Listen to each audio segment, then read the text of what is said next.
A powdered face on a painted fool. Let me slip through. Why you tryna hold me back? I'm just tryna move up front, little more this, little less of that. Let me come through. I'm tired of being in the back. I'm just tryna move up front, little more this, little less of that, yeah. They tell me I was born to lose, but I made a good thing out of bad news.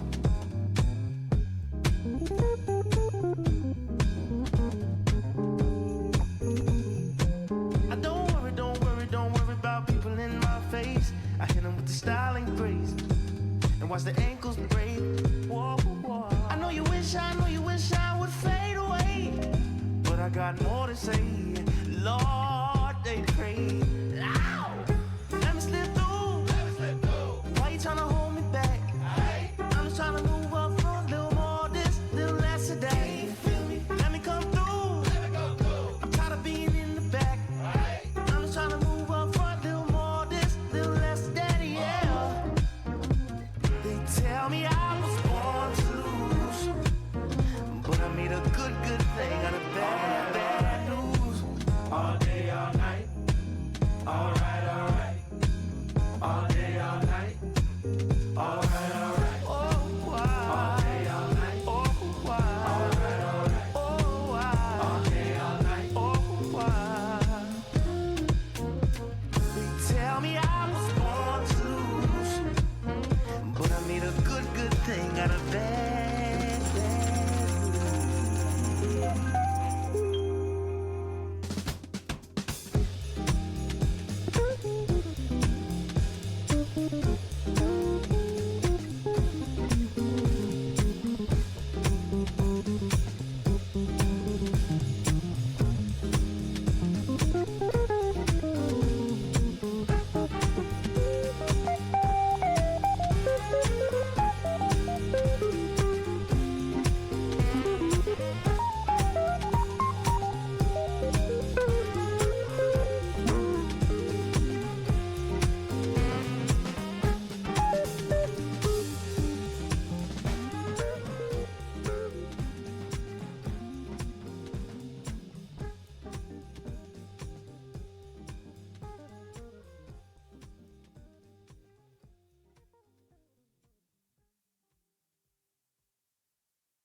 everybody. Welcome in. Hope we're all doing well. Hi. Snow Moon, thank you for the 5 months. Maria, thank you for the 60 months. Rat Slasher, thank you for the gifted. Atlantic Tuna, thank you. Paytus. Bill Vog. Gracias for the 5 gifted subs. Mananga-san, Angel Cha. Thank you for the resubs. All right. Oh, goodness. Baby Matcha Latte, thank you for the 10 gifted. Wow. It's been a day. Oh, I know. I know, it's really been a day. What a week, huh? Lemon. It's Wednesday. I saw you popping off on TL on Twitter. Yeah. Green Base guy with the 20. Thank you so much. Lemon, it's only fucking Monday. Wow. Thanks, y'all. Thank you for the generous support. Wonder Gal, thank you for the 28 months.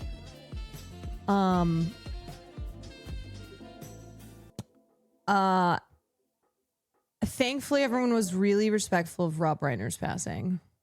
Yeah, good thing.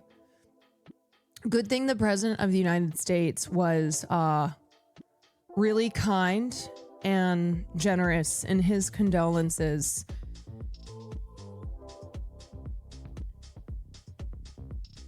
Yeah, according to MAGA chuds on Twitter, the right wing is better because when, I don't know, I guess according to them, the left version of Charlie Kirk being Rob Reiner, the concept of Rob Reiner being the equivalent on the left of Charlie Kirk and them smugly exclaiming that nobody on their side had anything but thoughts and prayers for Rob Reiner versus the evil, violent left. I'm like, first of all, let's just stop for a second. What? In what fucking world? And you know what? I'm so sick and tired. I am so sick and tired of having to act as if that is sensical at all. Of like even engaging in this bullshit. This bullshit, like equivalence between someone such as Rob Reiner and someone such as Charlie Kirk. It's it's laughable how absurd it is. By the way, Mort made fan art of you. Oh, hell yeah. Let's go, Mort. This is sick. Made a poster of Caroline Kwan based on the original poster for Bullet. Wait, I love this. Hey, buddy, thanks. That's super fire. That's super sick.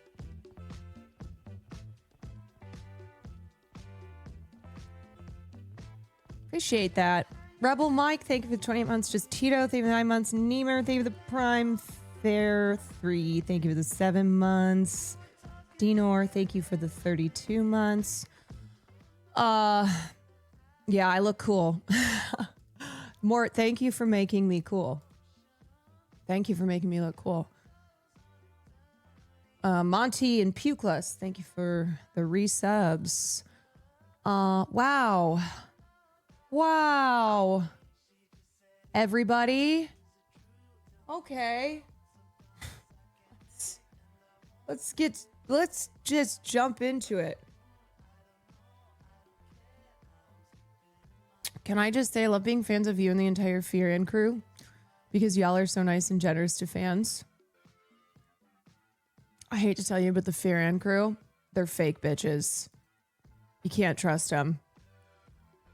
Don't fall for their lies. I knew it. All of them. I'm here to expose them. So we talked about obits the other day. Do you think Reiner's was written already? Absolutely not. No way. No. Rob was 78. He was still very much active, and seemingly there weren't any dire health issues. So no, not he was 78 though. Yeah, but you guys, they don't just like There's not this thing that happens. I know we talked about the obituary writing, but it's not like a celebrity. Oh, once you're over the age of 30, we start writing the obituaries. They might have some, maybe they have like a Rob Reiner file of all, just his work and stuff. But as far as like in the way they have Dick Van Dyke's ready to go. And Dick Van Dyke is still alive. Like he just reached 100,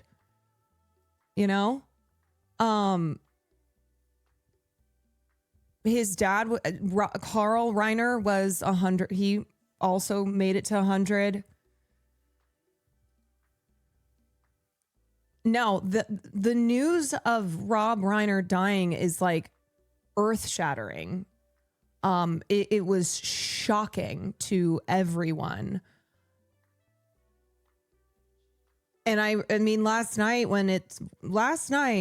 when people in chat started to say R.I.P. Rob Reiner, I genuinely thought to myself, did he have a heart attack? Like, did he have a stroke? Something that was an unplanned major health issue. And as the details kept filtering in, the horror of it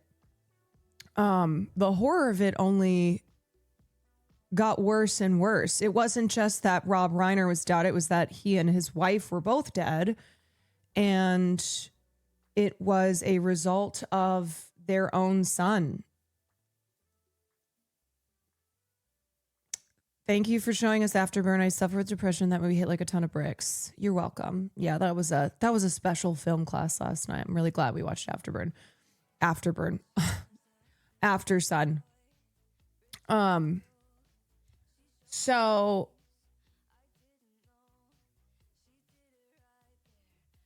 anyway, no, that news hit like a ton of bricks. And of course, today, the fucking president of the United States not only said what he said on Truth Social, but then doubled down.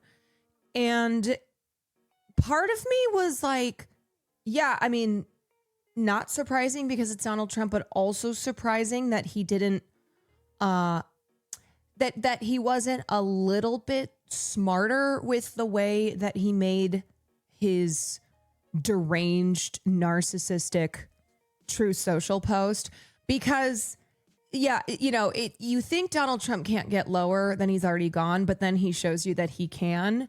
And Rob Reiner was he was a liberal activist in Hollywood and had been for a long time. But he was a person that, to most people, independent of their own politics, was a guy who gave them some of their favorite films, was a guy who, like, they grew up watching Rob Reiner films. Generations of people for whom his films were foundational, and really fundamental to just American culture.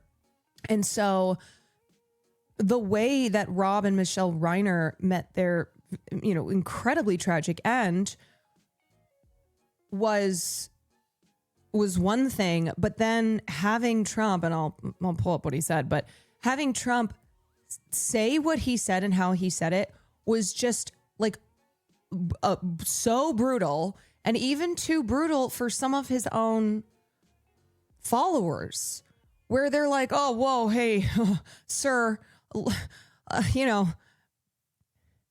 you and all, but this seems a little too much. This is a little mean.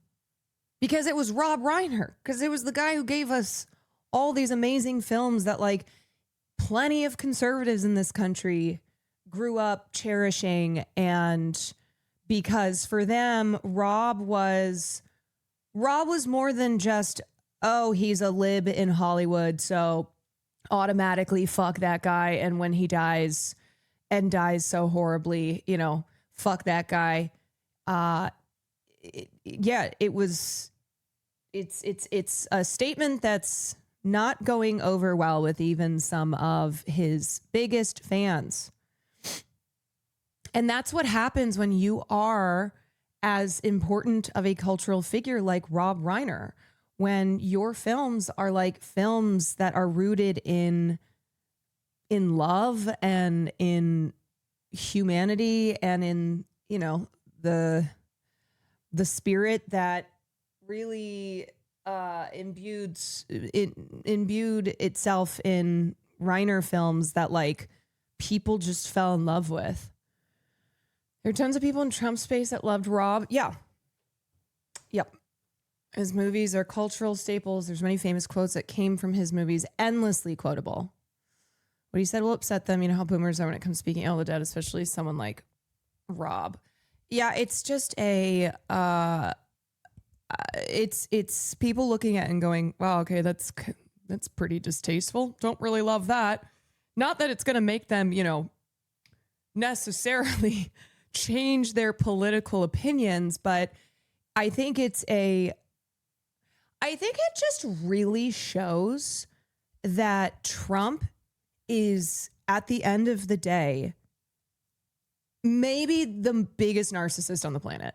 He can't help himself because that's who he is. And his narcissism is so grotesque. And I wish that people I wish working class folks who still think that Donald Trump fights for them, I wish they would understand that a person who is that narcissistic will never fight for them because they simply cannot. They simply cannot. Their narcissism does not allow it. He doesn't give a fuck about anybody, but as he says is in his own words, because he refers to himself in third person, anybody but Trump. Okay, so let's look at the statement. Yeah, here's Autism Capital, the Twitter account. Rare Trump L. This seems cruel and unnecessary.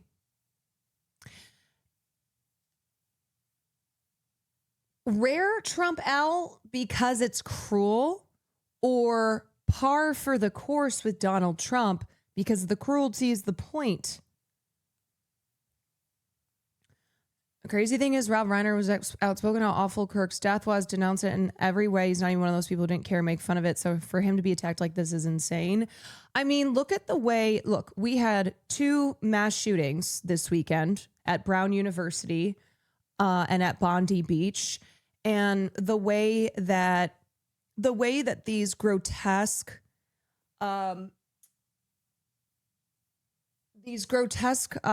self-serving actors are already immediately they pounce on it to try and wield some type of political agenda.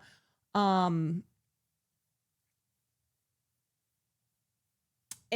so, of course, it doesn't matter that Rob Reiner, yeah, sure, Rob Reiner was a liberal, which if you're a conservative, you're like, that's my enemy. But Rob was a guy who genuinely came from a place of compassion always. And that was Bondi. Okay, Bondi. And that was something that was seen in his work.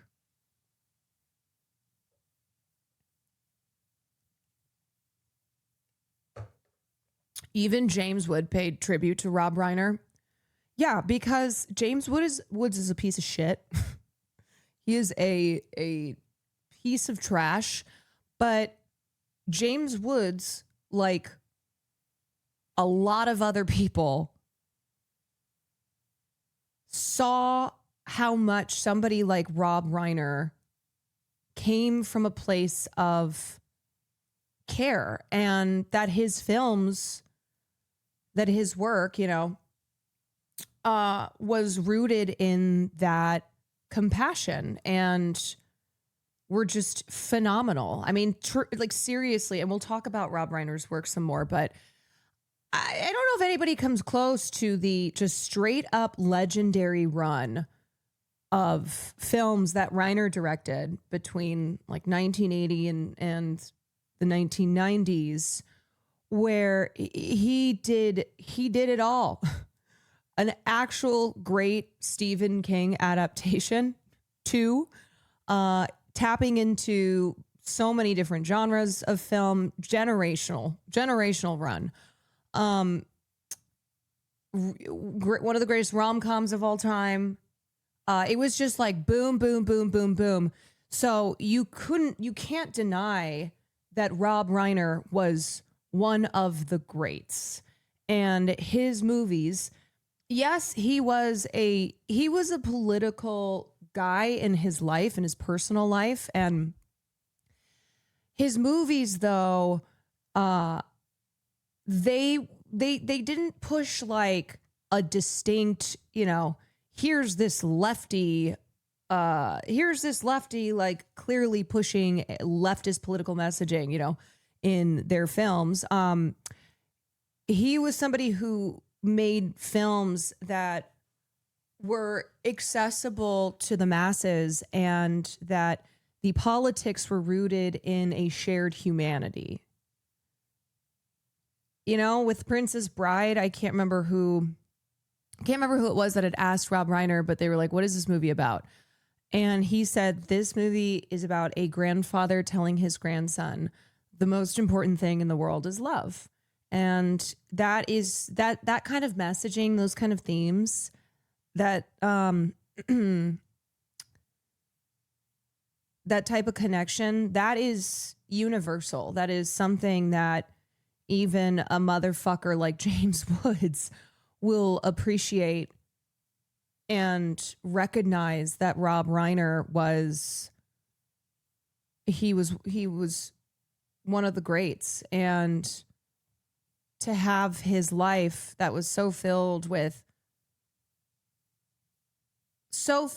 pushing that love and those messages of like human connection, to have his life end so violently is just devastating.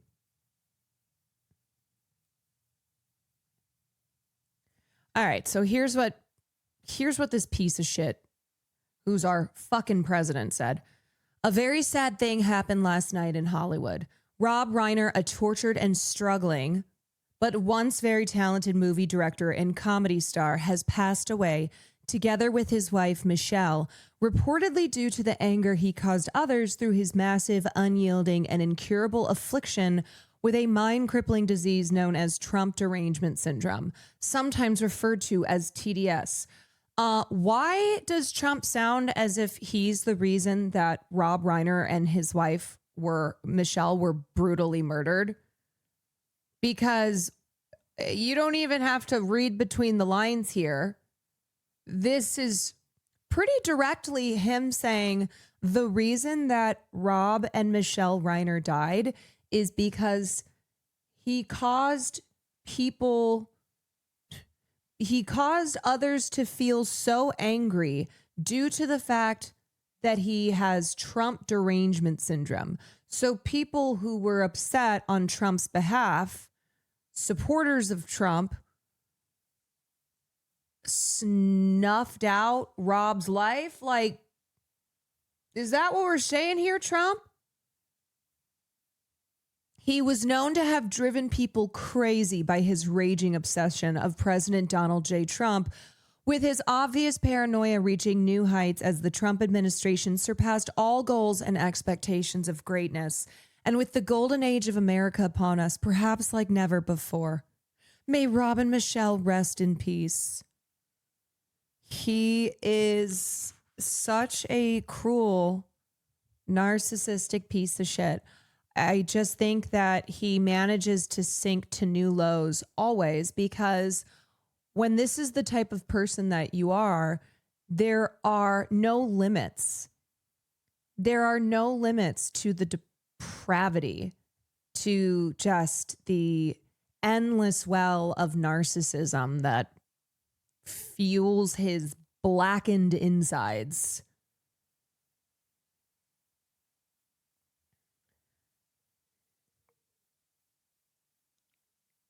There's no bottom to the level he's capable of sinking to. I know. So no, it's not rare. This cruelty is not rare. The cruelty is always the point. When are people gonna fucking realize this? And some of them won't, because many of them have embraced it. The cruelty that's been normalized and the permission that's been given to others to be this inhumane and grotesque. And that's something that we have seen in our culture. We have seen this just outright stark cruelty, and there's a lot of people who are directly influenced by the by the barbarism of the president of the United States.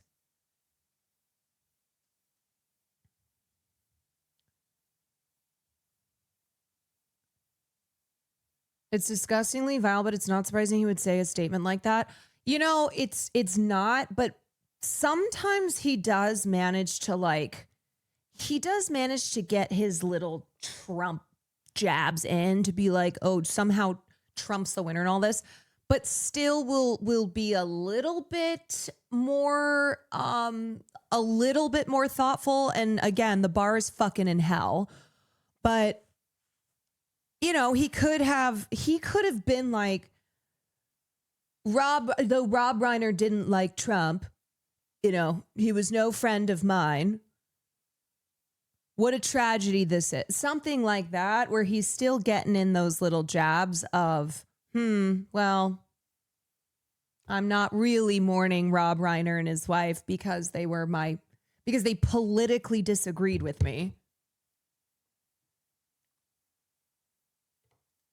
No, someone is saying rare Trump L because that's what this tweet said. This tweet says that I responded to, rare Trump L.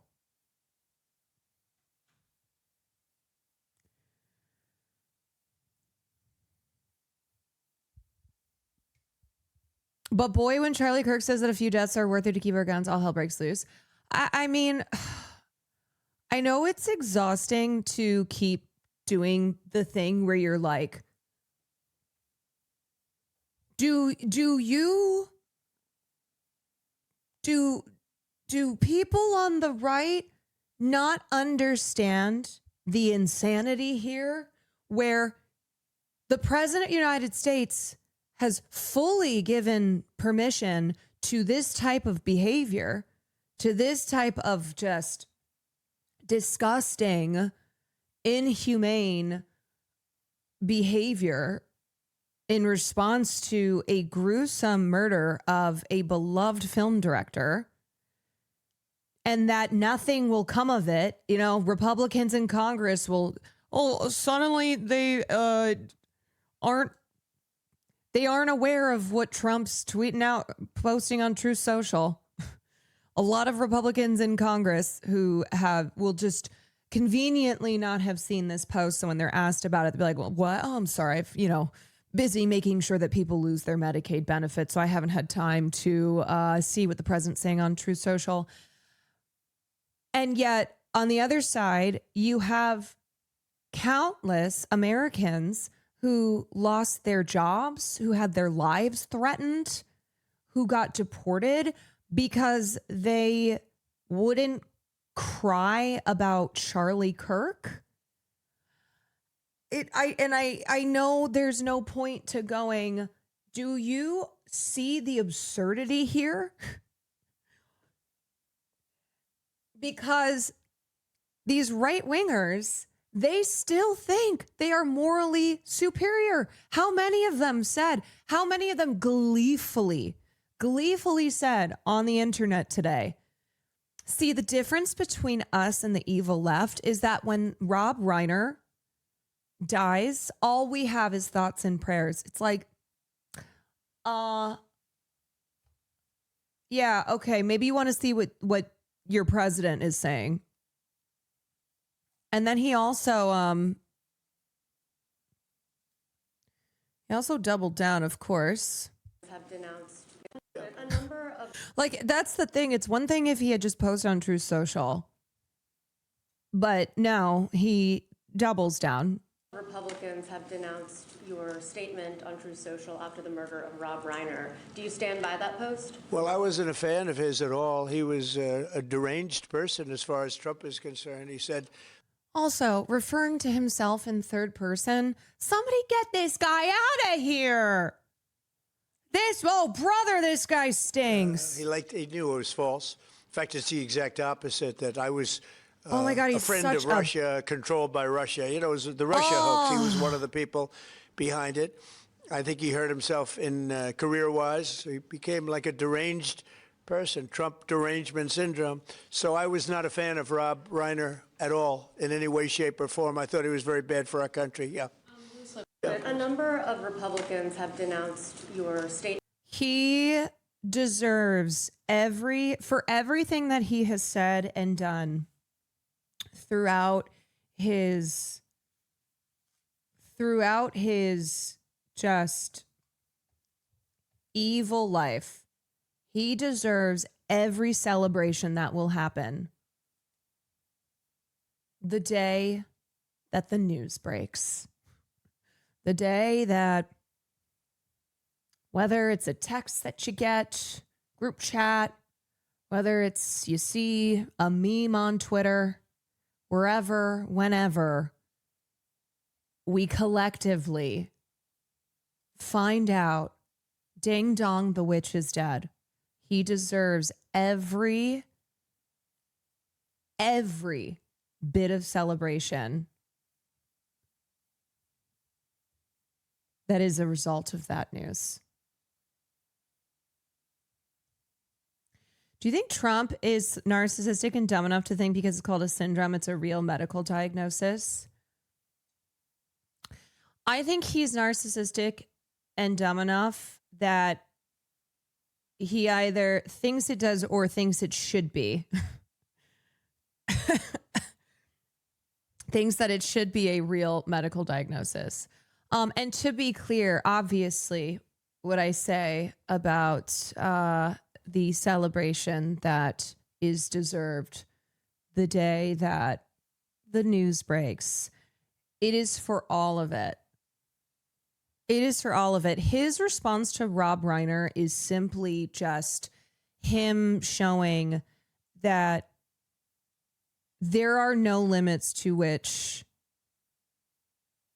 he will sink, and the cruelty being something that he gets off on, like he relishes it, and how in turn so many who have been looked at this as like being given permission to extend that cruelty towards their fellow human beings, to follow in their leaders' footsteps.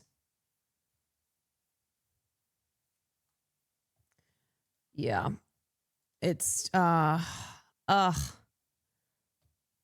he doesn't care about anybody but himself. That is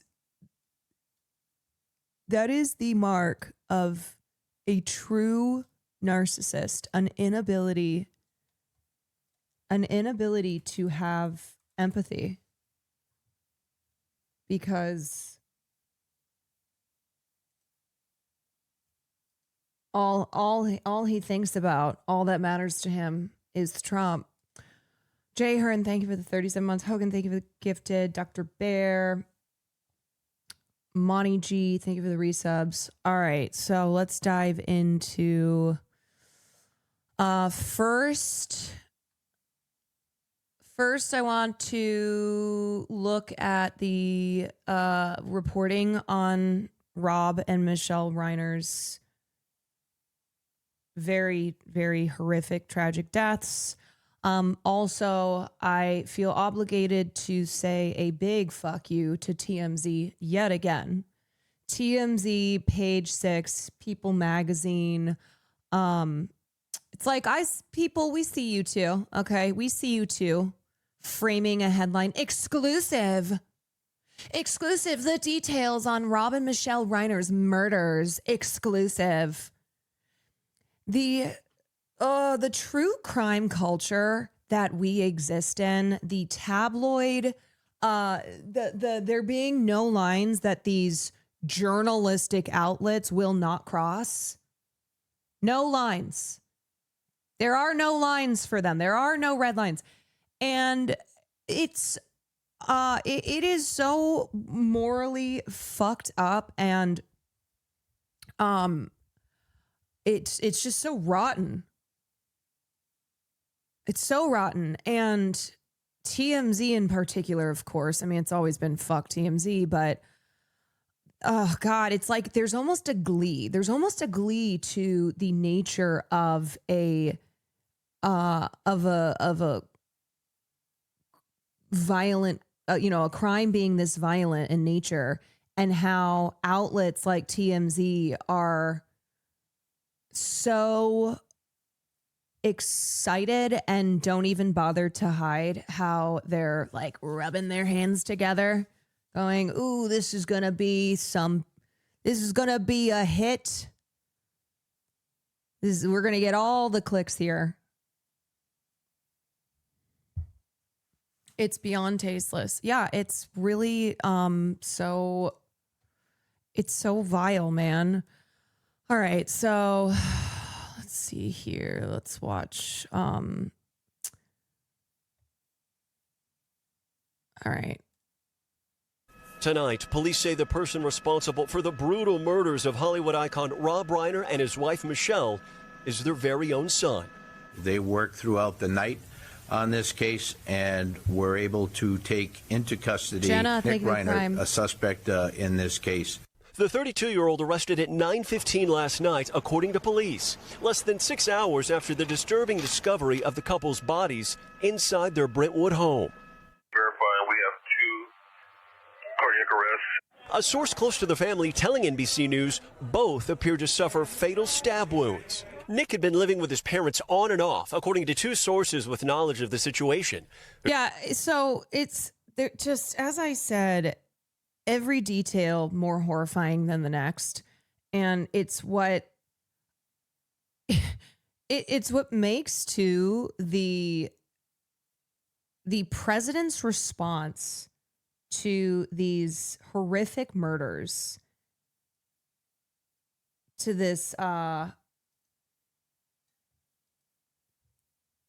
entire situation where apparently it was their daughter too who found them, and allegedly their son, who is being held right now without bail.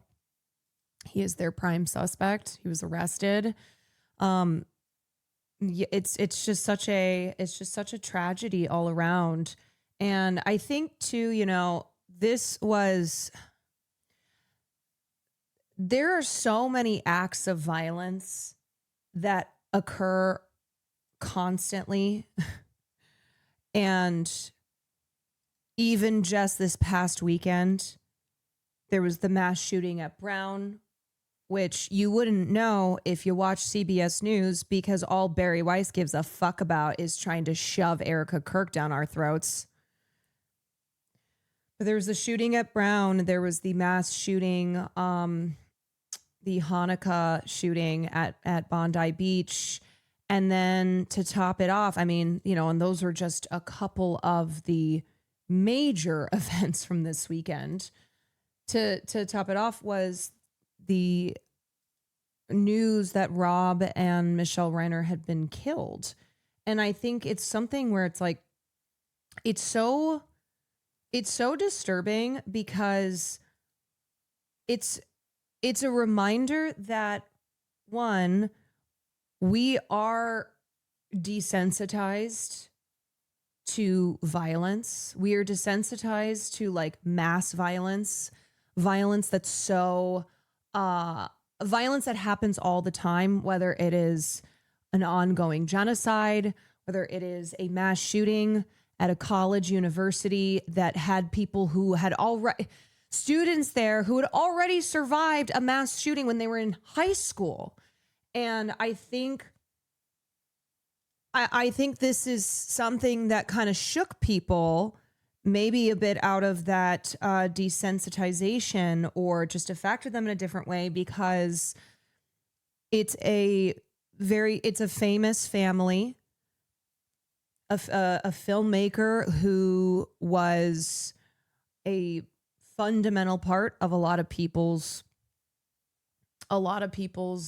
lives. And I think it just kind of recontextualizes that violence, and how sometimes something happens that just throws a whole new wrench into the picture.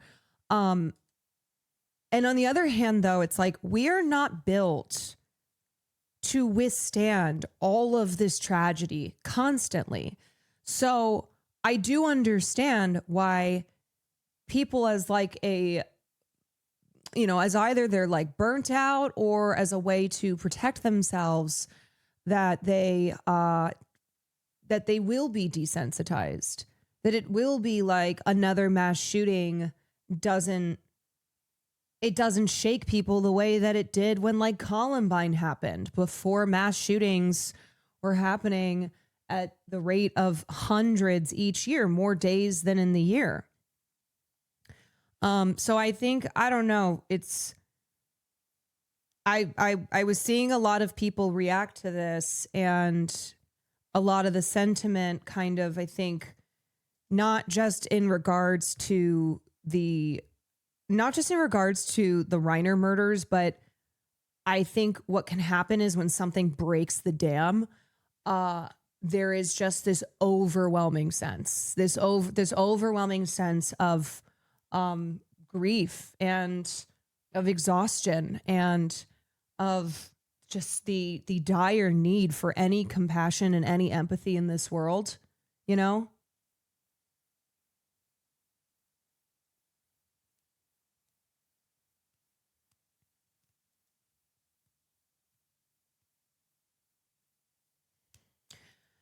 And I gotta admit, yesterday night was like that familiar feeling of, my God, how much more violence can we take?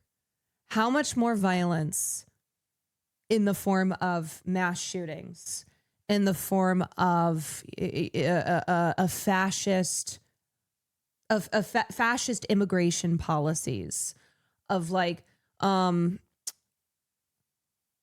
an ongoing genocide, of a son killing his parents in Los Angeles for reasons we don't know, but it's also that's not what matters here. Like, I think the other thing too is because of like our true crime culture, there's this obsessiveness with wanting to know why. Why did Nick kill his famous parents? Why?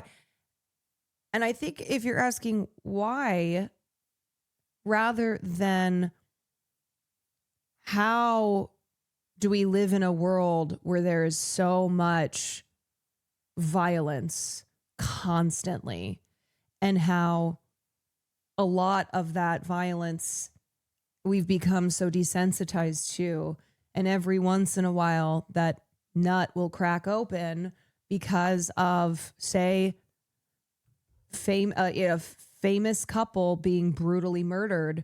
But why does there seem to be such overwhelming hate and inescapable violence everywhere in this world? And I don't care if it makes me sound, I don't know, if it makes me sound like cheesy or whatever, but man, I just feel like we just are in such desperate need of compassion for one another. This world is just, it's feeling so devoid of love. And again, maybe it's cheesy too, but that was something I just kept thinking about with Rob Reiner's films and why, like, why in like the most horrifically ironic way he met such a violent end, because his films were all about that. His films were all about goodness and about love and these principles and these feelings that are so important to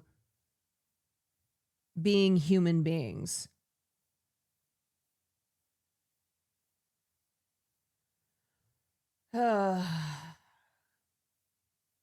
Real Despo, thank you for the 4 months. Who say the three attended a party thrown by Conan O'Brien on Saturday night.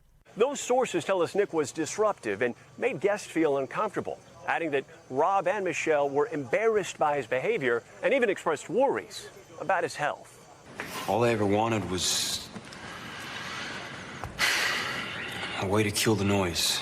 In 2015, the father and son teamed up on the movie Being Charlie, a film based on Nick's own struggles with drugs. It's not a secret, but my son, Nick, who was one of the writers of the screenplay, had his problems with substance abuse, and he went through a number of rehab programs. The Reiners and their 3 children together recently, photographed on a red carpet in September. That's Nick in the middle. Reiner, the son of legendary comedian Carl Reiner, first gained fame as Archie Bunker's son-in-law on All in the Family. Let me tell you something, Mr. Stivic. You are a meathead. Then pivoting to film, writing and directing beloved movies spanning genres. No, don't touch it. I was just pointing at it. Well, don't point. From The Princess Bride. Life is pain, Highness. Anyone who says differently is selling something. To redefining rom-coms with When Harry Met Sally. Yes! Yes! Yes! Where Reiner gave his own mom a famous cameo. I'll have what she's having. He told stories about friendship and loss. I'll see you. Not if I see you first. And perfected the courtroom drama with A Few Good Men. Answer! I want the truth! You can't handle the truth! Today, Kevin Bacon remembering his time with Reiner on that set. The making of that movie was one of the best experiences that I've ever had. While Jane Fonda said she just saw the couple Saturday night, calling them wonderful, caring, smart, funny, generous people. And Morgan Chesky joins us tonight live from that scene. Morgan, when could Nick Reiner be charged? Yeah, Tom, we know that LAP detectives plan on presenting their evidence to prosecutors tomorrow with formal charges anticipated on Wednesday. Yeah, this is a loss that is already reverberating throughout the industry, because the Reiners were really active still. They were really involved. They had a ton of friends. They had a full life. A lot of their peers in the industry who have in their tributes, in their outpouring of messages, have said, like, I just saw them last week for dinner. You know, we just talked on the phone. Yeah, I mean, it's one of those losses that is like an earthquake in just how seismic the aftershocks are.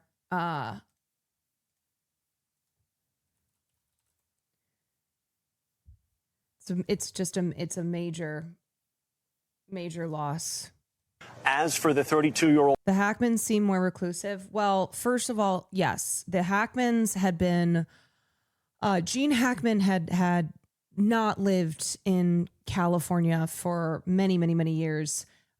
He and Betsy, his wife, they had been pretty isolated, and he was a lot older too, and she was providing full-time care for him. So their deaths were also shocking because of the cloud of mystery, and all that initially was known was that the two of them were found dead in their home. But as far as like as far as someone like Gene Hackman versus Rob Reiner, Rob and Michelle were, were living in Brentwood, still incredibly active in the business. They were at Conan O'Brien's holiday party on Saturday night, which is where apparently they'd had Rob and his son had an argument. Reiner, he remains behind bars, being held without bail tonight. We thank you for watching, and remember. Okay, let's watch the CNN piece. The other thing too is I was thinking, and I went, you know what? This is kind of similar to when Gene Hackman died, where as we were still awaiting details, and of course the armchair TikTok detectives and the true crime obsessed freaks were already declaring what had happened, stating it as fact. But when I talked about Gene Hackman, I was like, I don't want this to just be that the mysterious nature of his death, the tragedy here, is overshadowing his legacy. And I do think with Rob Reiner and also Michelle, who assisted in, she worked on his films, and also they worked on political causes together. But I think it is important to talk about the legacy that they leave behind, and to remember what it was that made Rob's films so special, and why and why so many people are fondly through the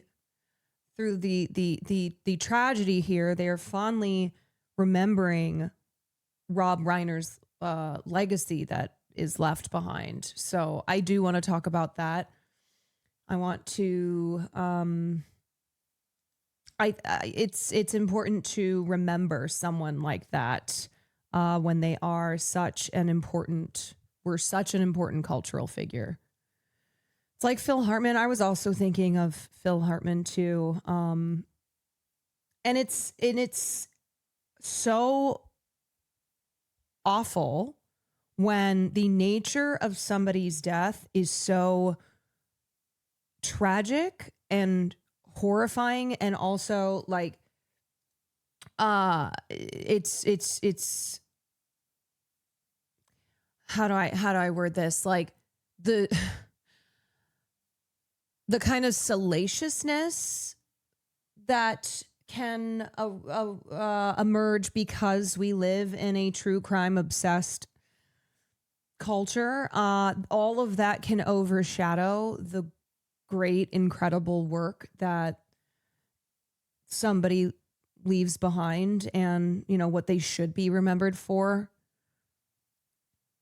Rob Reiner and Michelle Reiner should not be remembered, should not just be talked about in terms of their son murdering them. Like that is how they died, but that is not how they lived. Okay, so we'll watch this CNN report, and then I've got some other stuff for us to look at, like interviews with Rob and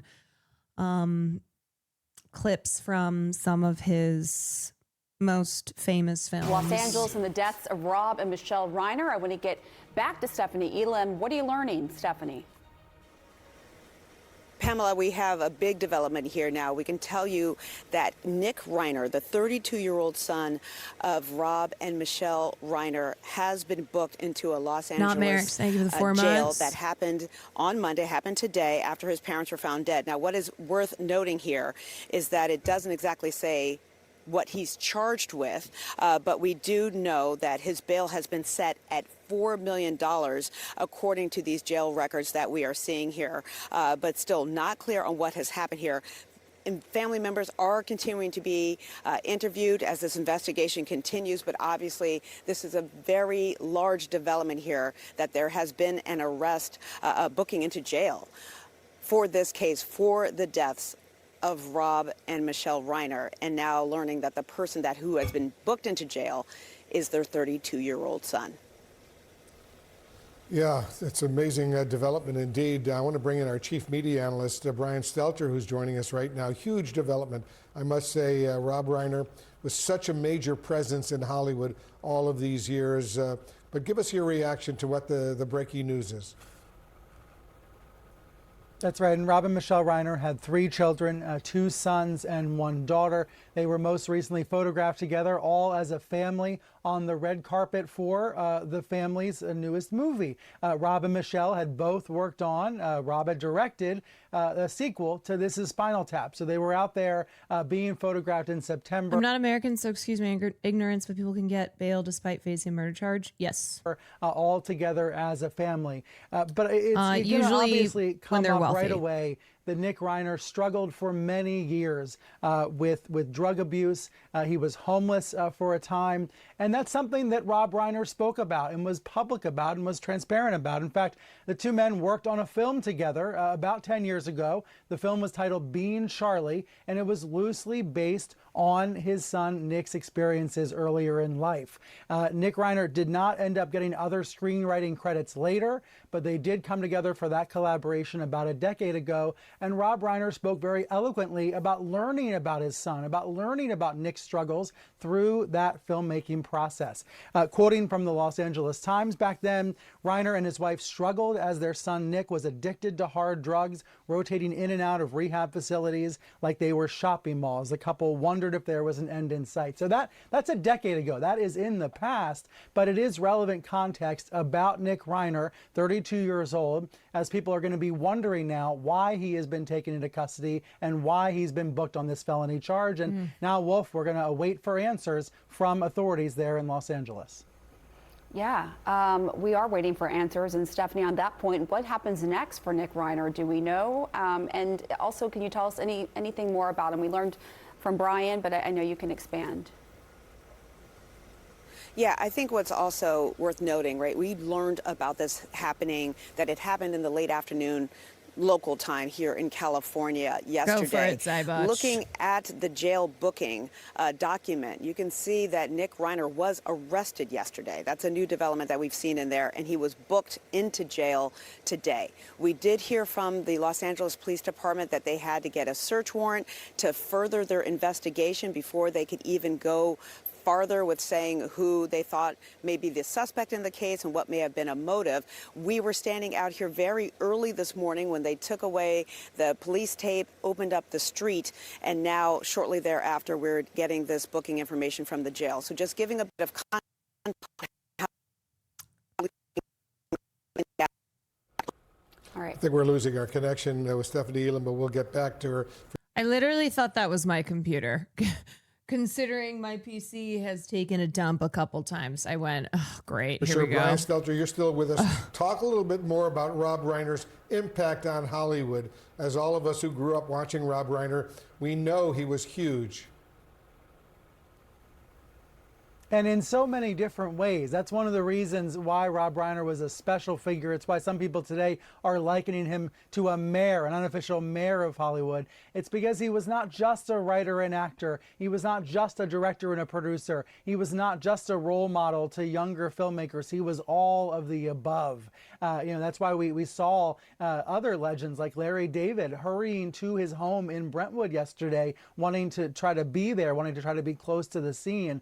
Reiner was larger than life in that way, partly because he worked for so many different decades. Getting his start at a playhouse in Bucks County, Pennsylvania, and then on the Smothers Brothers Comedy Hour on CBS in the late 60s. Those writing credits then turned into acting credits, most famously with All in the Family. And you think about even the name of that sitcom. You think about him playing Archie Bunker's son-in-law. Family and that connection of family was really important through his decades. I mentioned that he had 3 children with Michelle, and that was a love story in and of itself that spanned almost 40 years and helped inspire the ending of When Harry Met Sally, something we've been talking about here on the air this morning. So that's just going to intensify the curiosity and the concern about why one of his sons, Nick, has been booked. Yeah, that's an amazing little part of not just not just the overall story of how When Harry Met Sally was, how that all came together on set, but also a piece in Rob and Michelle's love story, because Michelle was, she was a photographer, and she came to set one day in the late 1980s. She visited the New York set of the rom-com When Harry Met Sally, and initially Rob Reiner, who's director and co-writer on that film, had planned for Harry and Sally to not end up together. And then Michelle shows up to set. He sees her. He said he was just immediately he was gone. He's like, oh, woo, who is she? And she inspired their relationship, inspired him to change the ending of When Harry Met Sally so that they end up together, so that their love, at the end of the day, their love is the story. And here's him talking made this about movie it. because I had been married, and then I was, for 10 years, I was single for 10 years. I'm making a mess out of my dating life. I'm in and out of relationships. I don't know what the heck I'm doing. And that became the basis for When Harry Met Sally. So at the end, the original ending we had was that they didn't get together, because I didn't know how that was ever going to happen. And so at the end of the movie, we had it where they run into each other in the street, they talk, and then they walk in opposite directions. The camera pulls up. And then I meet the woman who I've now been married to for 36 years, Michelle, and we fall in love during the making of the movie. Really? Yes. And so I changed the ending.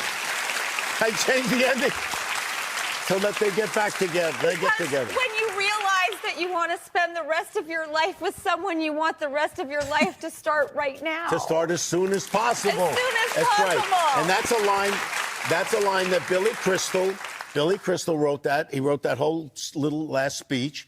And yes, I mean, you know, I said, okay, I get it. I see how it could work. And so we changed the ending. We have Billy running in and professing his love right at New Year's Eve.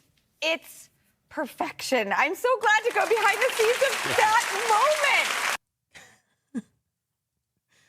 Oh gosh.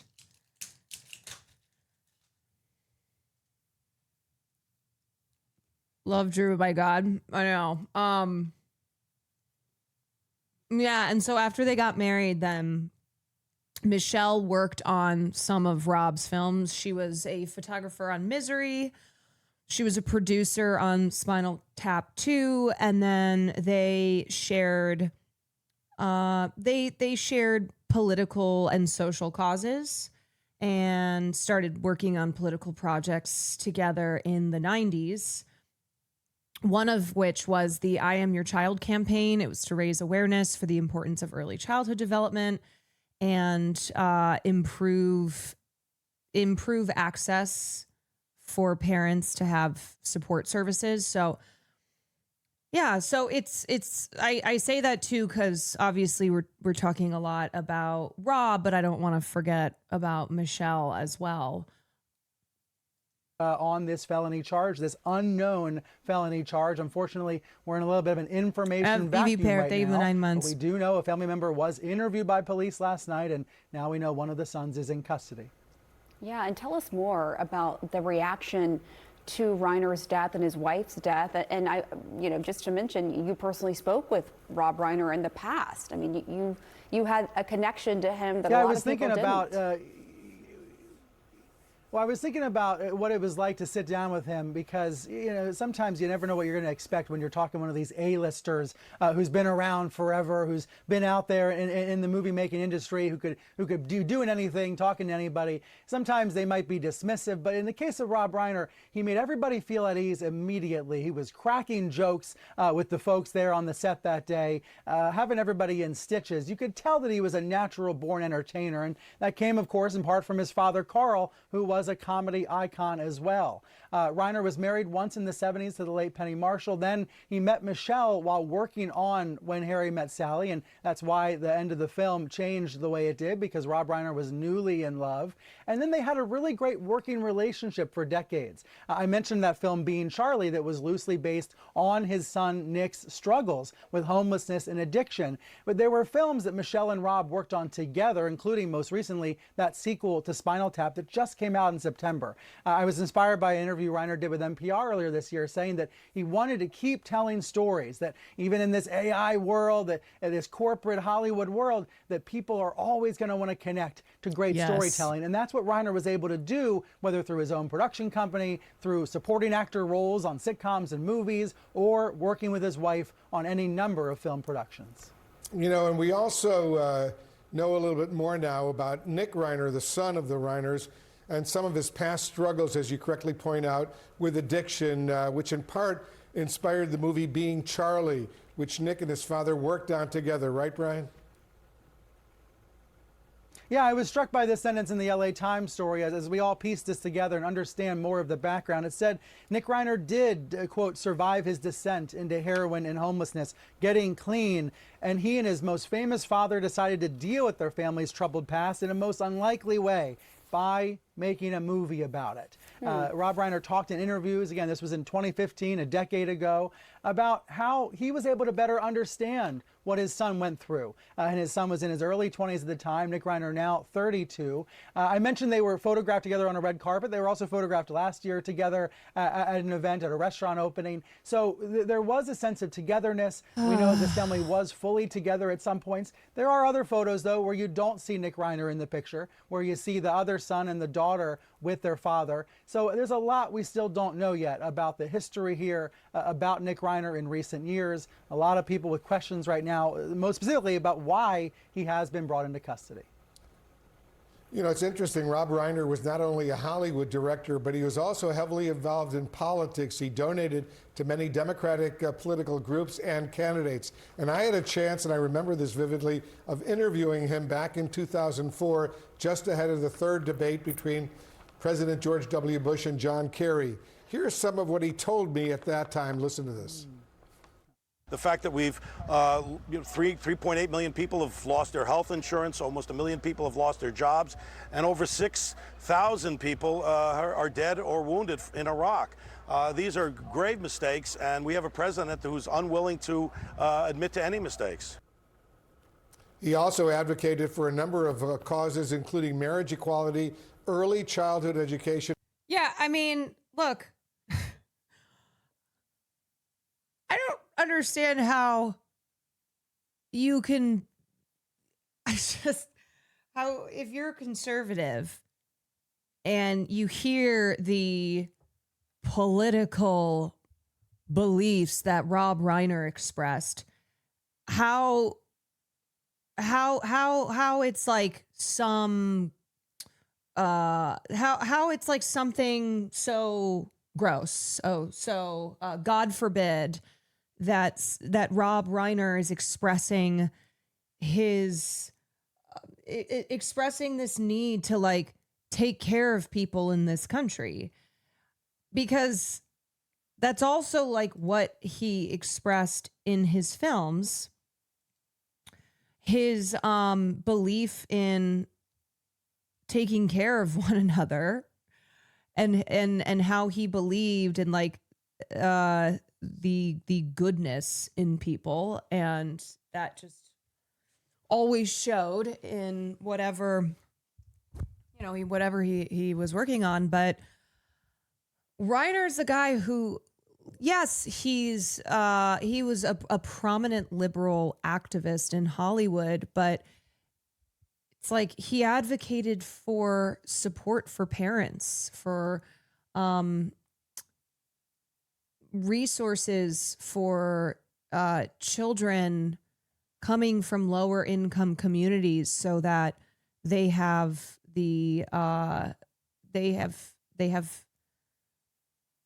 access to what they need as they are developing as children.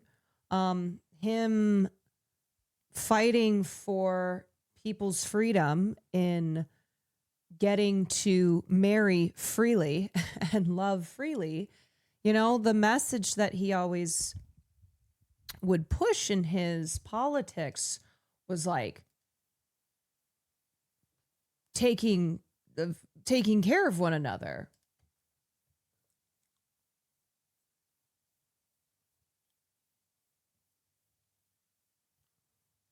You know, I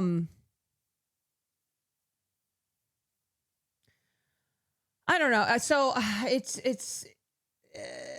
just I don't know how you look at a guy like this and not see that he was just a guy trying to do his best, and he had a lot of wealth and privileges because of his position in society, and essentially was turning around and wanting to make sure that people who were less fortunate, people who had less than him, received help, received assistance.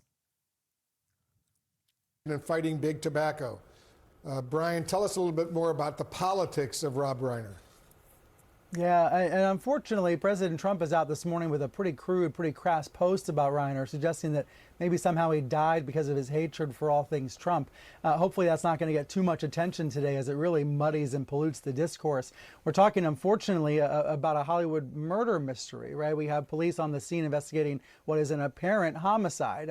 Unless it, somehow there was some accident at the home and there's no indication this was an accident.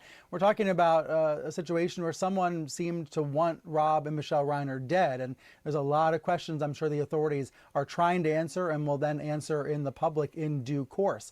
One of the most gripping parts of the reporting overnight was about the fact that a relative went over to the home and was there and was the person who originally was able to see these bodies.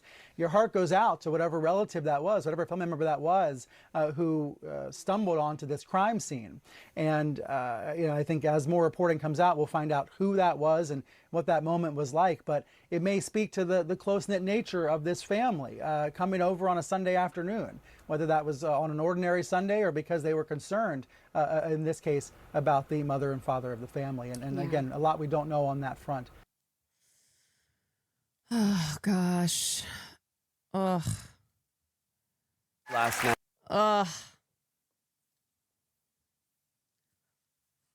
Just feels bad. Feels bad, man. All right. This is Seth Meyers remembering Rob Reiner. Last night. Yeah, I mean, again, this being after a weekend of just incredibly violent acts right on top of it. And it does seem, because of the way that everything now is prescribed with some type of political motivations, or there's some agenda. There's some fucking way for just cruel actors who have no empathy and don't actually care about the violence because of what that violence represents, but they care because they can use it to their advantage. They can use it as some like political tool. It's like whether it's people who were using the Bondi Beach shooting, which was a horrific anti-Semitic attack, using that as a way to somehow justify genocide against Palestinians halfway across the world, or J.D. Vance, who, when he posted about one of the two students who was killed in the Brown University shooting, and of course tried to make it into a Christian conservative white people are being targeted. Or it was Benny Johnson, whatever. I can't even, they're all the same. And conveniently, conservatives like that, who are not talking about the other student whose name was Mohammed Aziz Umorzakov, because he doesn't fit their narrative, doesn't fit the agenda that they're trying to wheedle in here. And then to have Trump, where Trump in his post made it about himself, made it about how all this has to do with the fact that Rob Reiner was deranged in his hatred for Donald Trump. And I think that's one aspect of the violence that so often occurs these days that is so depressing and yet predictable, is the way that these human lives aren't even being mourned, because it's not about that. And that the way that every opportunity, the way that every instance of violence is now seen as an opportunity to push for even more violence. Because the thing is that the post Charlie Kirk reaction, the way that people were punished for not falling to their knees and weeping in grief over somebody who said the things that Charlie Kirk said when he was alive. It was never about decency. It was never about any morality, any of the bullshit that was any of the bullshit that was spewed as a way to just exercise political power and pretend that it had anything to do with ensuring that we remain decent as human beings when somebody dies. Straight up, they're just evil opportunists. Yeah. And Trump's response to Rob and Michelle Reiner's brutal murders is proof. It's proof that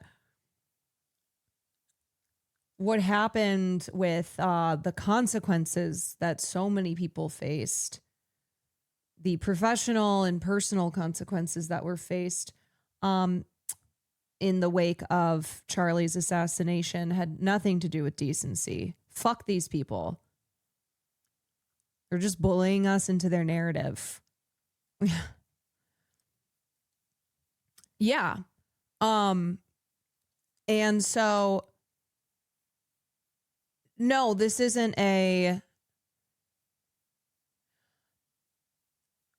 this is like me expressing how depressing it is that it is now so normal for political agendas to be wielded in this way, for this fucking gaslighting that occurs in the wake of yet another act of violence. This is not me being like, ooh, we need to do civility politics. Ooh, can't we just all get along? No, it's me expressing grief that there doesn't seem to be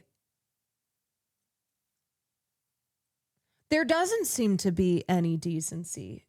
There doesn't seem to be like the violence itself not being the end of it, and how it's just an opportunity now to wield violent power.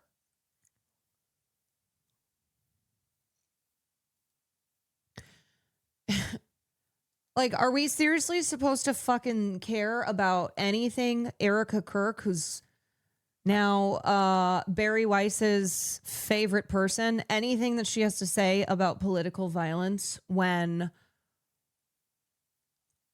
look at how the president has responded in this moment? Fuck out of here. I remember.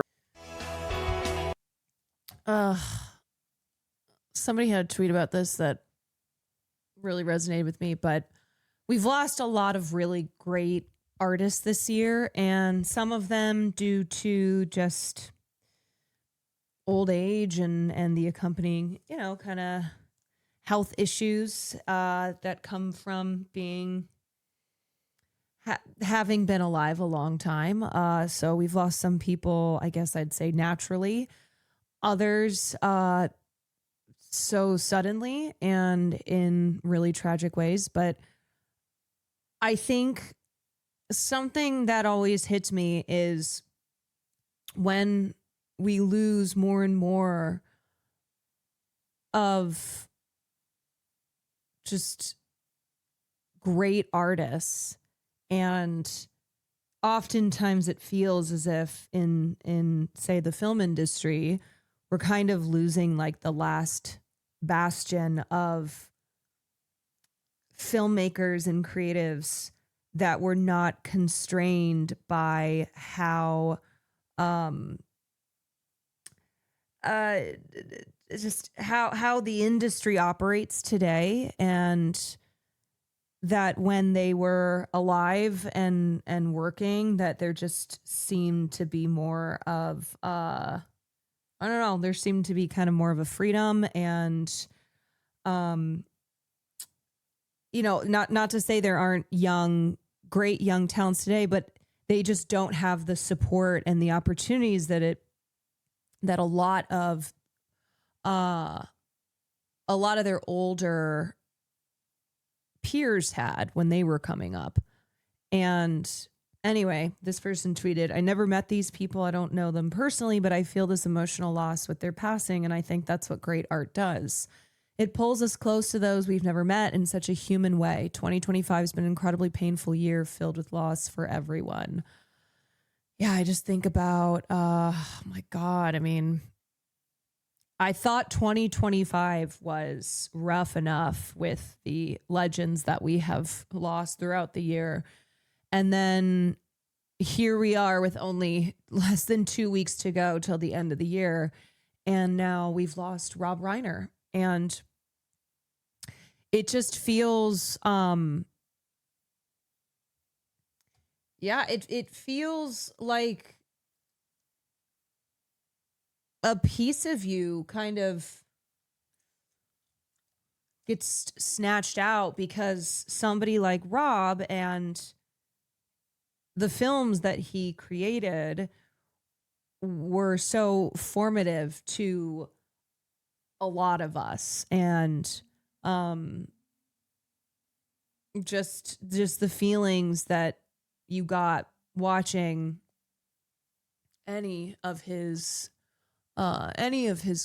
great films.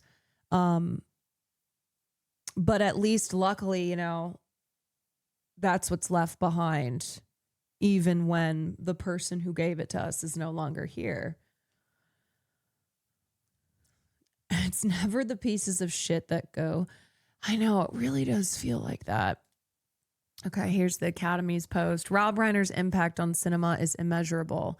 Across decades, his work shaped how we laugh, how we love, and how we tell stories. From the razor-sharp satire of This Is Spinal Tap to the aching nostalgia of Stand By Me, the enduring romance of The Princess Bride and When Harry Met Sally, the suspense of Misery, and the moral weight of A Few Good Men, his films became cultural touchstones, endlessly quoted, revisited, and cherished across generations.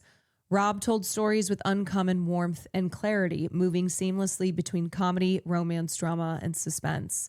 His work received an Academy Award nomination for A Few Good Men and helped create moments that have lived with audiences for decades.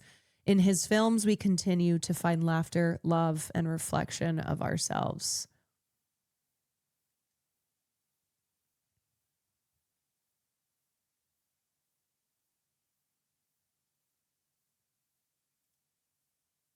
I will always come for you. But how can you be sure? This is true love. You think Mighty Mouse could beat up Superman? Sarah came over last I went night over to Sally's last night. because I was upset that Joe was getting married. One thing led to another. And before I knew it, we were kissing, To make and a long then story short, we did it. The numbers all go to 11. One louder. Why don't you just make 10 louder and make 10 be the top number and make that a little louder? These go to 11.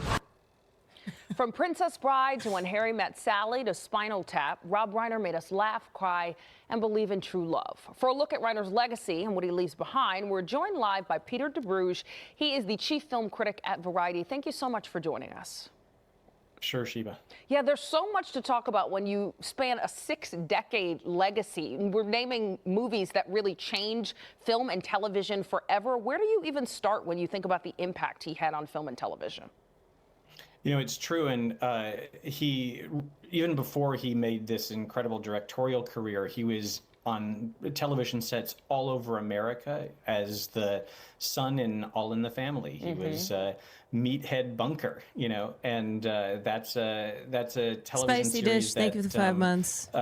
Was enormously popular, watched at times by almost a quarter of the population, all tuning in at the given hour, you know, to check in with another family that was discussing topics that we'd never really seen brought into our living rooms. You had a bigoted patriarch in Archie Bunker's character, and Rob was playing someone who, as a representative of the younger generation, you know, challenged a lot of those viewpoints, to the point that those conversations, those debates flowed into everybody's living room. So, Absolutely. You know, people knew him well before he ever stepped behind the camera. Very true. Iconic on camera and off. It's also amazing he came from such an iconic show business family and was able to make a name for himself.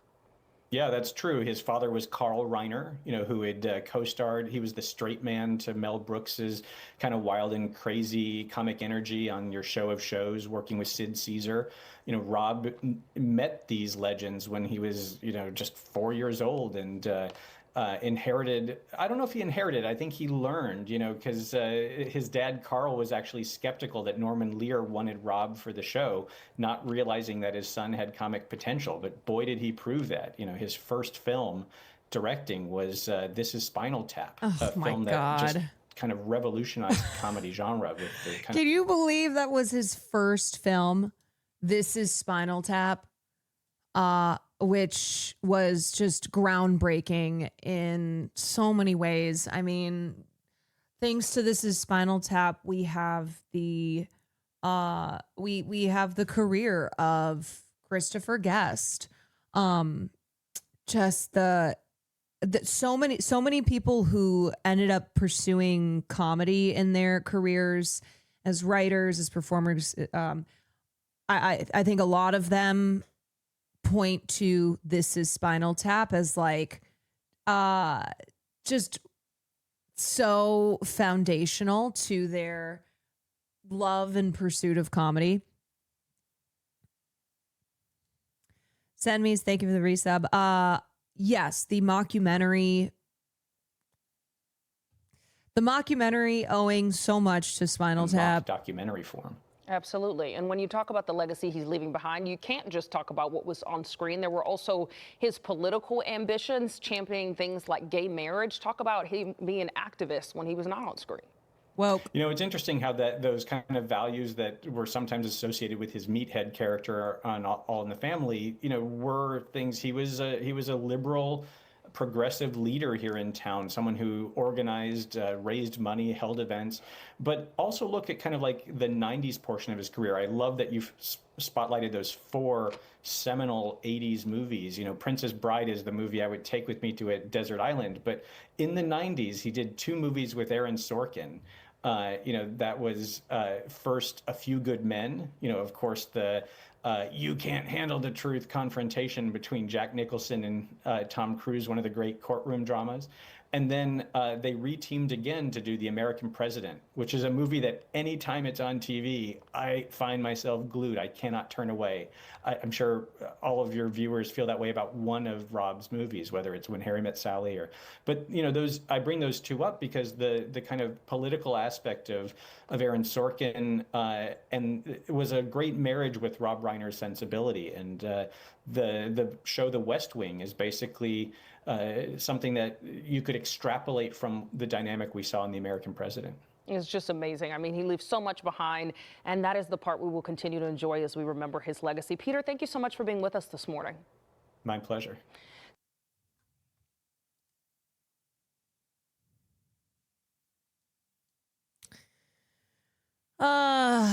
All right. This is a 60 Minutes. There were a couple 60 Minutes interviews with Rob Reiner. I think this one's recent. This one's pretty recent. So they are looking back over his career at the many culturally important films that he directed, and through those contributions was really vital in shaping a lot of people's youth and early adulthood. And as I said, you know, there are people who are Trumpers in this country who all they will remember and all they're thinking about is how Rob Reiner made films that they loved. Rob Reiner made films that they watch with their families. And because he was so culturally important, sometimes somebody like that rises above political differences, political divisions. And so you have people politically on the other side of the aisle from someone like Rob Reiner, but because his work was so cherished by the masses that that's what remains. That's what people are thinking about right now. Rewind. For the longest time, I just thought Rob Reiner was just his dad on New Girl.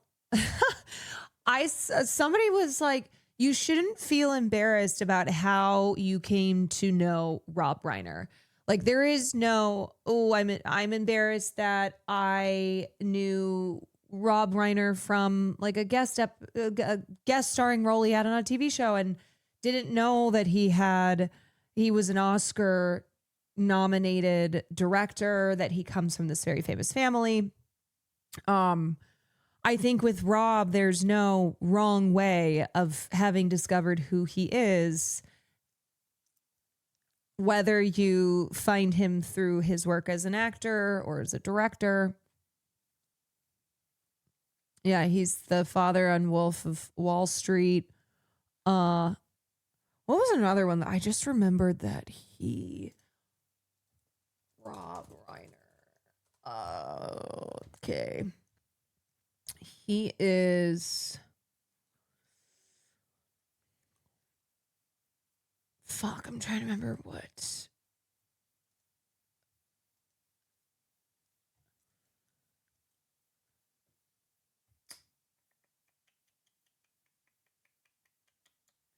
Well, he made a lot of cameos in like 30 Rock, Hannah Montana, Wizards of Waverly Place. Maybe it was Wizards of Waverly, but maybe I saw like a screenshot on Twitter. Anyway. Yeah, that was the type of guy he was. It didn't matter that he had it didn't matter that Rob Reiner was like critically acclaimed and that his films received Oscar nominations. He would do a guest appearance on Hannah Montana. He wasn't a guy who's like, I'm above this. He would go on a Disney show. Oh, it's the bear. That's what I was thinking of. Yes, I was thinking about his character on The Bear. God, he's John Kirby pro-Trump. So Norman Lear actually wrote a piece on his 100th birthday where he reflects on Archie Bunker and he reflects on Donald Trump. Here, let me just Let me just pull it up. Mr. Lear, father of six, is an Emmy-winning television producer and co-founder of the advocacy organization People for the American Way. Well, I made it. I'm 100 years old today. I wake up every morning grateful to be alive. Reaching my own personal centennial is cause for a bit of reflection on my first century and on what the next century will bring for the people and country I love. To be honest, I'm a bit worried that I may be in better shape than our democracy is. I was deeply troubled by the attack on Congress on January 6, 2021 by supporters of former President Donald Trump. Remember when he was former president? Attempting to prevent the peaceful transfer of power. Those concerns have only grown with every revelation about just how far Mr. Trump was willing to go to stay in office after being rejected by voters, and about his ongoing efforts to install loyalists in positions with the power to sway future elections. I don't take the threat of authoritarianism lightly. As a young man, I dropped out of college when the Japanese attacked Pearl Harbor and joined the U.S. Army Air Forces. I flew more than 50 missions in a B-17 bomber to defeat fascism consuming Europe. I'm a flag-waving believer in truth, justice, and the American way, and I don't understand how so many people who call themselves patriots can support efforts to undermine our democracy and our Constitution. It is alarming. At the same time, I've been moved by the courage of the handful of conservative Republican lawmakers, lawyers, and former White House staffers who resisted Trump's bullying. They give me hope that Americans can find unexpected common ground with friends and family whose politics differ but who are not willing to sacrifice core democratic principles. Encouraging that kind of conversation. He was 100 when he wrote this. 100 years old. Encouraging that kind of conversation was a goal of mine when we began broadcasting All in the Family in 1971.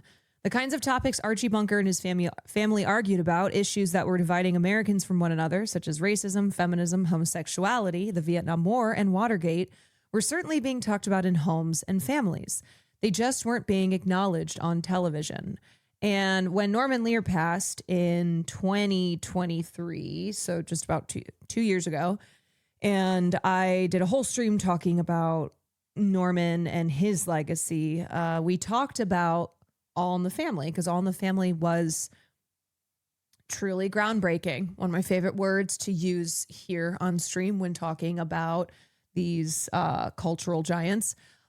And that's because All in the Family took people and had these characters who were talking about things that Americans in real life were talking about at their dinner table. And it was something that really hadn't been depicted like this on TV. And these conversations that Archie and his family and neighbors and,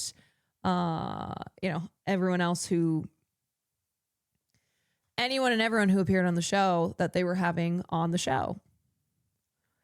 For all his faults, Archie loved his country and he loved his family, even when they called him out on his ignorance and bigotries. If Archie had been around 50 years later, he probably would have watched Fox News, probably would have been a Trump voter, but I think that the sight of the American flag being used to attack Capitol Police would have sickened him. I hope that the resolve shown by Representatives Liz Cheney and Adam Kinzinger and their commitment to exposing the truth would have won his respect. Yeah, so Archie Bunker probably would have been like, okay, 2016, MAGA, Capitol is attacked. That's a bridge too far. His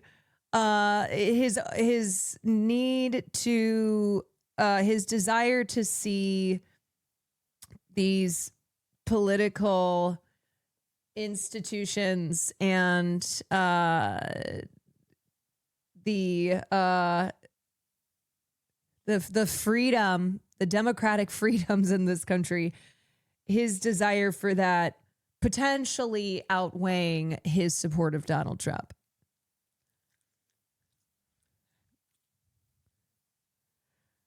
But who knows?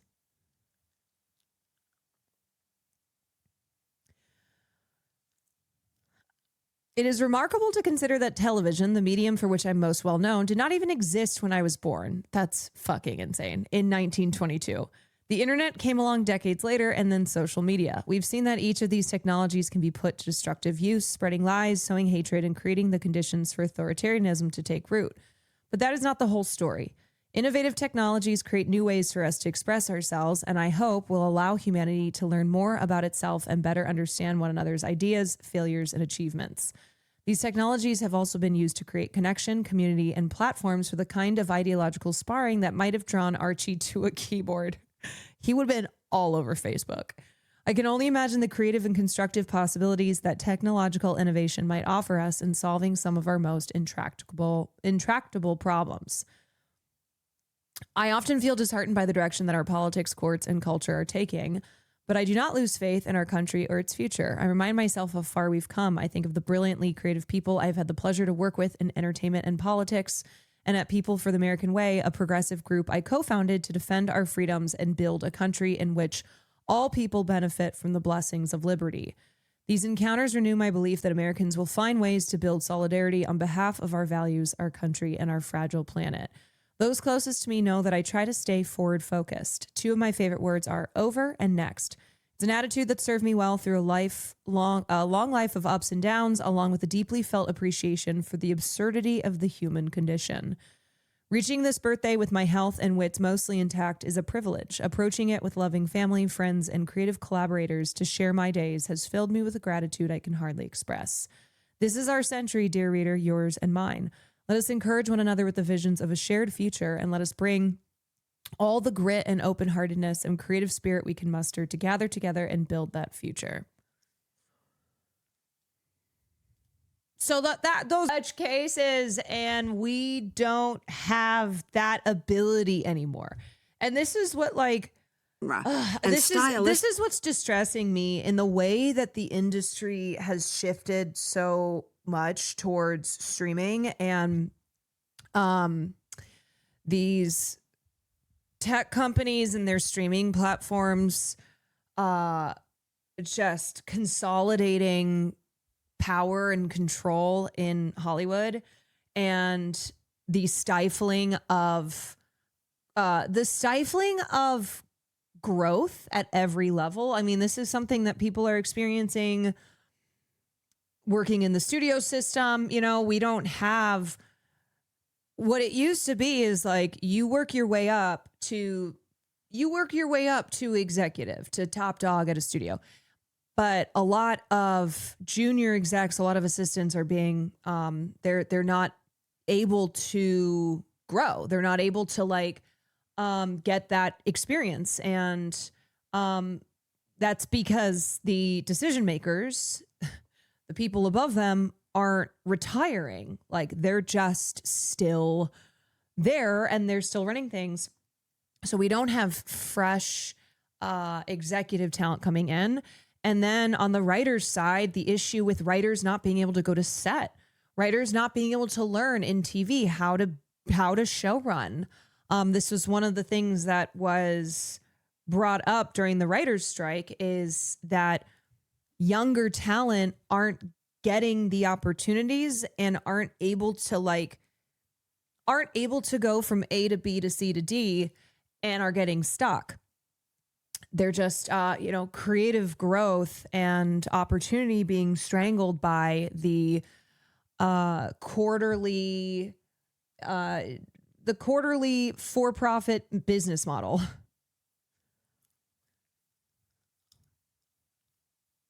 Can we have chat on screen? Oh, yeah.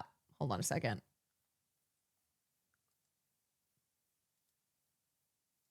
There we go.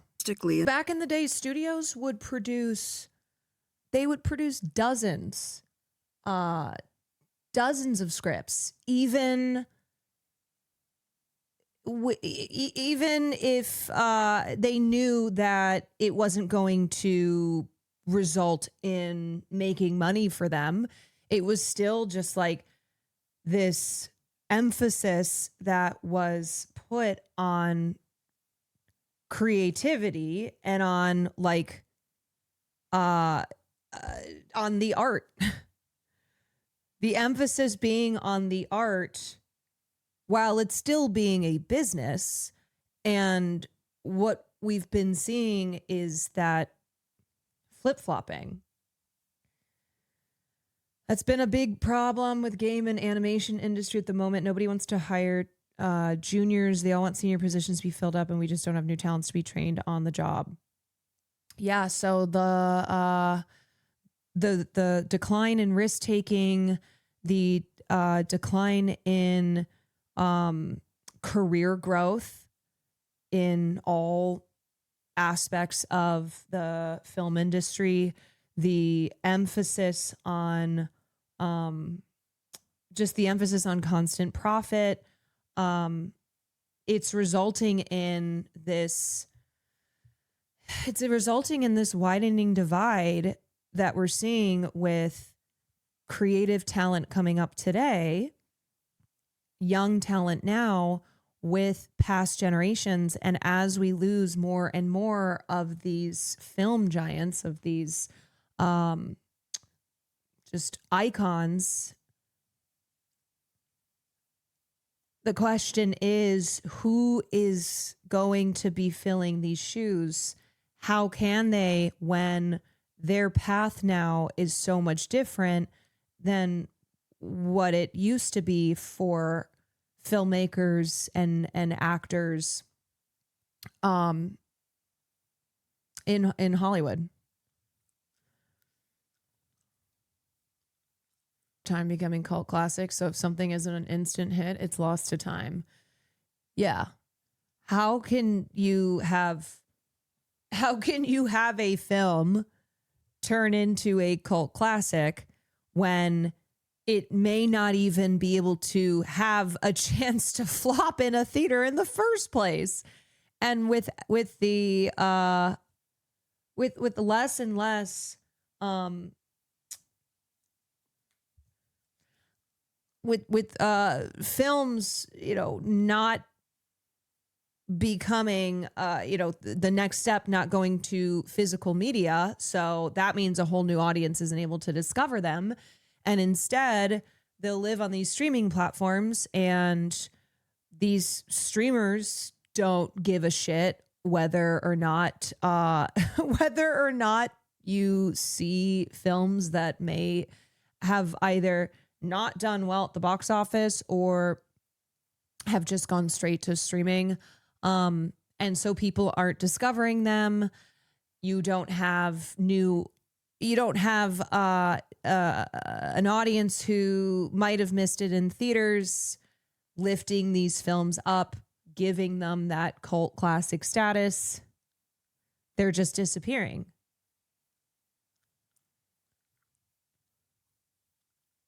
That's his mom. One of my favorite scenes of Poetic, though, in that Rob Reiner's most recent film is Spinal Tap 2, considering that his first film was Spinal Tap. It's incredibly sad that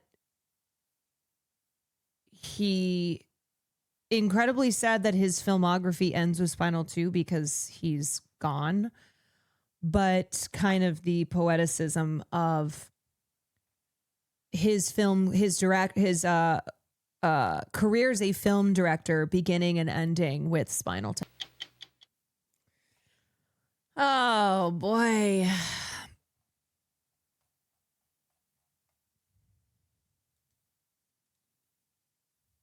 Bless him. Bless Michelle. Oh God. For a second there, I got I was so wrapped up in the interview, and then I remembered why we were watching it, and it's just very sad. Yeah, it's very sad. Hollywood reacts in shock over Rob Reiner and Michelle Singer deaths. Legend isn't a big enough word. In a statement shared with The Hollywood Reporter, the family of All in the Family creator Norman Lear said, "The Lear family is devastated by the deaths of Rob and Michelle Reiner. Norman often referred to Rob as a son, and their close relationship was extraordinary to us and the world. Norman would have wanted to remind us that Rob and Michelle spent every breath trying to make this country a better place, and they pursued that through their art, their activism, their philanthropy, and their love for family and friends. Lynn Lear had remained very close with them and said, "The world is unmistakably darker tonight, and we are left bereft." Lori David, ex-wife to comedian Larry David, and friends of the Reiners wrote, Rob and Michelle, always referred to as Rob and Michelle, were an extraordinary couple who work side by side to make the world a safer, fairer, and more just society. Their passion was infectious, and they mentored me to become the environmental advocate, doc filmmaker, and political organizer I would eventually become. Rob always made us laugh, a most beautiful man I admired deeply. Michelle opened their home to many discussions of big issues of the day. Leaders, wonderful friends, they can't be gone. You know, okay. It is incredibly difficult to have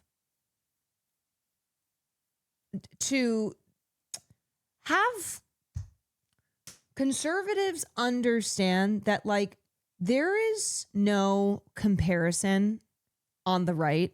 Charlie Kirk is not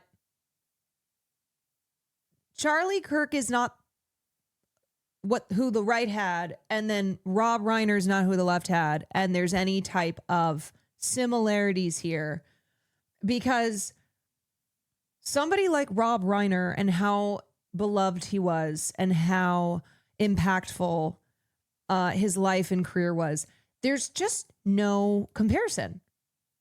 There's no comparison. Who on the right, after they have passed, has like left that kind of value behind and would have people, would have just endless tributes pouring in for them that all share similar sentiments, like talking about how compassionate they were, how much they cared about people, how just wonderfully generous and kind. Like, there is no comparison, and you can't get the right to like understand that. Yeah, Rob Reiner at the end of the day was not a political figure either. He was an artist. He was somebody who, he's gone now, but he leaves behind an incredible body of work that was so valuable to so many people and had a positive impact on their lives.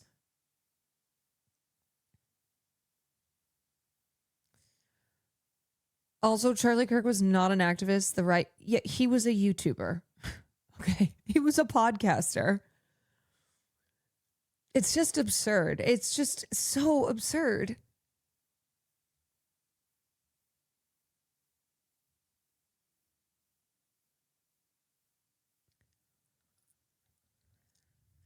Legendary comedian Eric Idle tweeted, Rob Reiner was a lovely man. I spoke to him last night for over an hour. I always enjoyed his company. I met him at his dad's in 1975.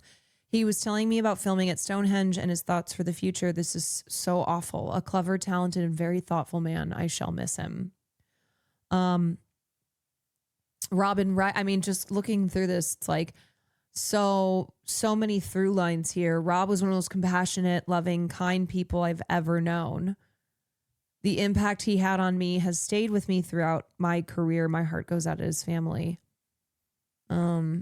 Rob was my true, Paul Feig said, Rob was my true hero, true visionary, titan, and a lovely, lovely person. One never knows if it's proper to post something during something as tragic as this, but I just want the world to know what so many of us know in the industry. Rob was the best. People for the American Way staff and board are grieving the death of Rob Reiner and his wife, Michelle. Like his dear friend and our founder, Norman Lear, Rob Reiner was committed to using his creative brilliance not only to entertain people, but also to promote the values of freedom, fairness, and justice. Rob loved our country, and he supported artists and activists who work to defend and strengthen what is best about it. We share the sorrow of the Reiners family and friends and the millions of Americans whose hearts have been lightened and expanded by their presence in our lives. Yeah, let's watch some clips from ugh.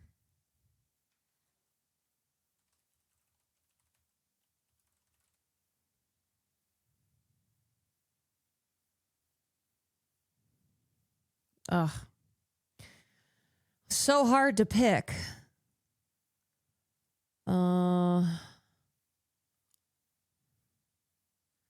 Let's see. How about What you do not smell is called iocane powder. It is odorless, tasteless, dissolves instantly in liquid, and is among the more deadly poisons known to man.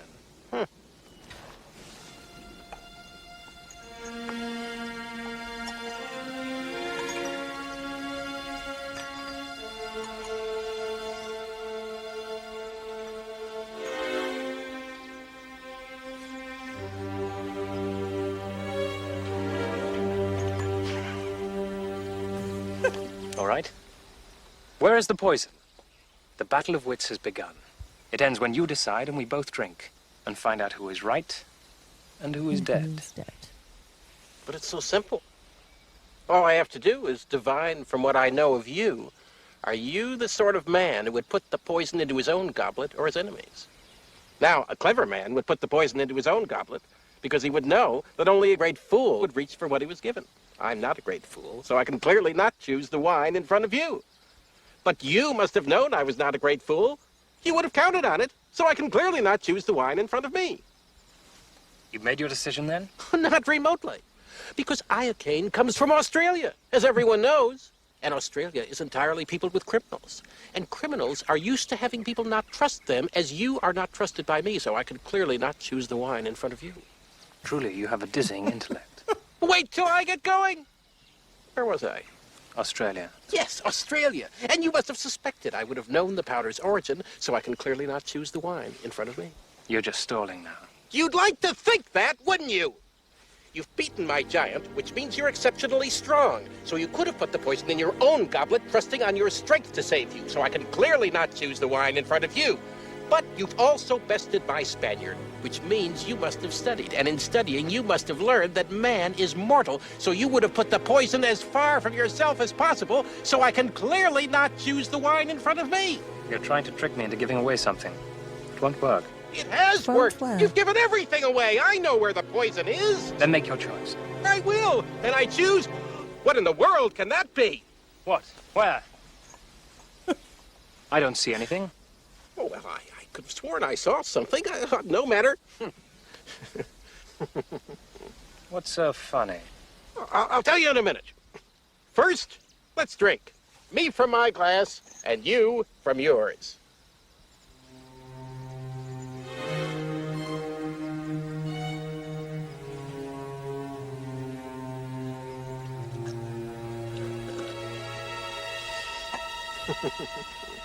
You guessed wrong. You only think I guessed wrong. That's what's so funny. I switched glasses when your back was turned. Ha ha, you fool. You fell victim to one of the classic blunders. The most famous is never get involved in a land war in Asia, but only slightly less well known is this. Never go in against a Sicilian when death is on the line.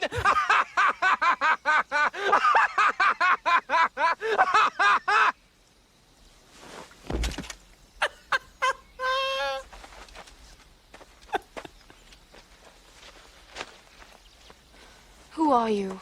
I'm no one to be trifled with.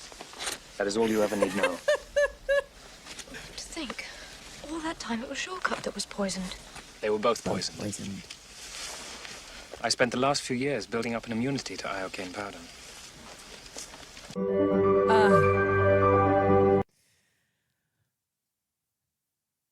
Incredible scene. Let's just watch. Let's watch some more. I think we gotta watch from Spinal Tap, of course. I think we should just watch the entire Amp Goes to 11 scene. Play all? I mean, do you actually play all these, or? I play them and I cherish them. This is at the top of the heap right here. There's no question about it. Look at the flame on that one. Yes. Look, I mean, it's quite unbelievable. This one is just it's perfect. 1959. You know, it just you can listen. How much is Just this? listen for a minute. The sustain, listen to it. I'm not hearing anything. You would, though, if it were playing, because Yeah. it really, it's famous for its sustain. I mean, you can just hold it. Well, I mean, so you'd have to And you can go and have a bite. No, you still be hearing that one. Yeah. Can you hold it a sec? You sure? This one, this of course is a custom 3 pickup. Paul, this is my radio unit. Oh, so I I see you- strap this piece on, you know, right down in here when I'm on stage. It's you a know. wireless. Wireless, exactly. Yeah.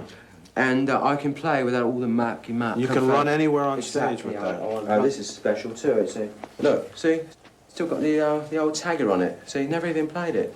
See? You just bought it? Don't touch it. Don't well, touch it. I wasn't going to touch it. No, don't touch it. I was just pointing at it. Well, don't point even. Don't It even can't point? Be, no, it can't be played. Never. I mean, Can I look at it? No. No, you've seen Don't enough look of at that it. one. This is a top to you know, what we use on stage, but it's very, very special because if you can see, Yeah. the numbers all go to 11. Look, right across the board. 11, I see. 11, And most of 11, the and then amps go up to 10. Exactly. Does that mean it's louder? Is it any louder? Well, it's 1 louder, isn't it? It's not 10. You see, most blokes, you know, be playing at 10. You're on 10 here, all the way up, all the way up, Yeah. all the way up. You're on 10 on your guitar. Where can you go from there? Where? I don't know. Nowhere, exactly. What we do is if we need that extra push over the cliff, you know what we do? Put it up to 11. 11, exactly. 11. 1 louder. Why don't you just make 10 louder? To 11. God, Spinal Tap is so fucking funny. And remember, it's like pretty much all improvised, which is just which is just amazing. Let's see. Let's watch a scene from.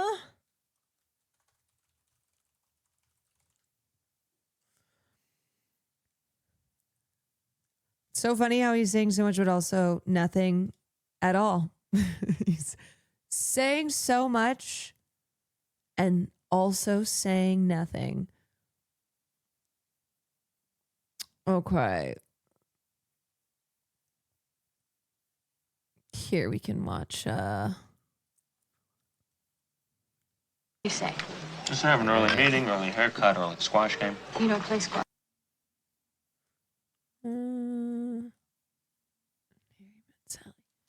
Dining scene.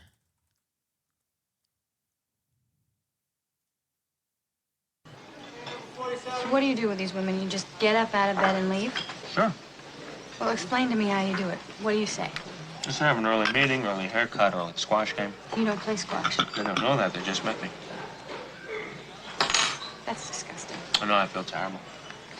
You know, I'm so glad I never got involved with you. I just would have ended up being some woman you had to get up out of bed and leave at 3 o'clock in the morning and go clean your andirons. And you don't even have a fireplace. Not that I would know this. Why are you getting so upset? This is not about you. Yes, it is. You are a human affront to all women, and I am a woman. Hey, I don't feel great about this, but I don't hear anyone complaining. Of course not. You're out the door too fast. I think they have an okay time. How do you know? I mean, how do I know? I know. Because they... Yes, because they... How do you know that they're really... What are you saying? That they fake orgasm? It's possible. Get out of here. Why? Most women at one time or another have faked it. Well, they haven't faked it with me. How do you know? Because I know. Oh. Right.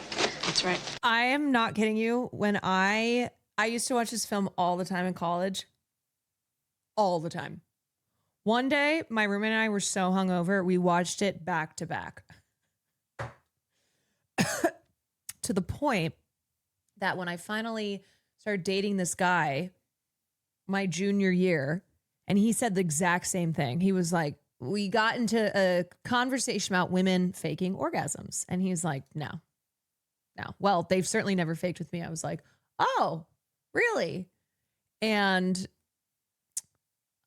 I did exactly what Sally did. I forgot. You're a man. What is that supposed to mean? Nothing. It's just that all men are sure it never happened to them, and most women at one time or another have done it, so you do the math. You don't think that I could tell a difference? No. Get out of here.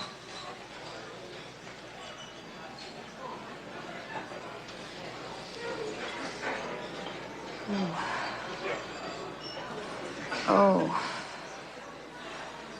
Ooh. Are you okay? Oh. Oh. How did he react? He got the point. Ooh. Oh, God. Oh. Oh. Oh. Oh, God. Oh, yeah, right there. Oh. Oh. Oh. Oh. Oh, God. Oh. Yes. Yes. Yes. Yes. Yes. Yes. Oh. Oh, yes. Yes. Yes. Oh. Yes. Yes. Yes. Yes. Yes. Yes. Oh. Oh. Oh. Oh, God. Oh.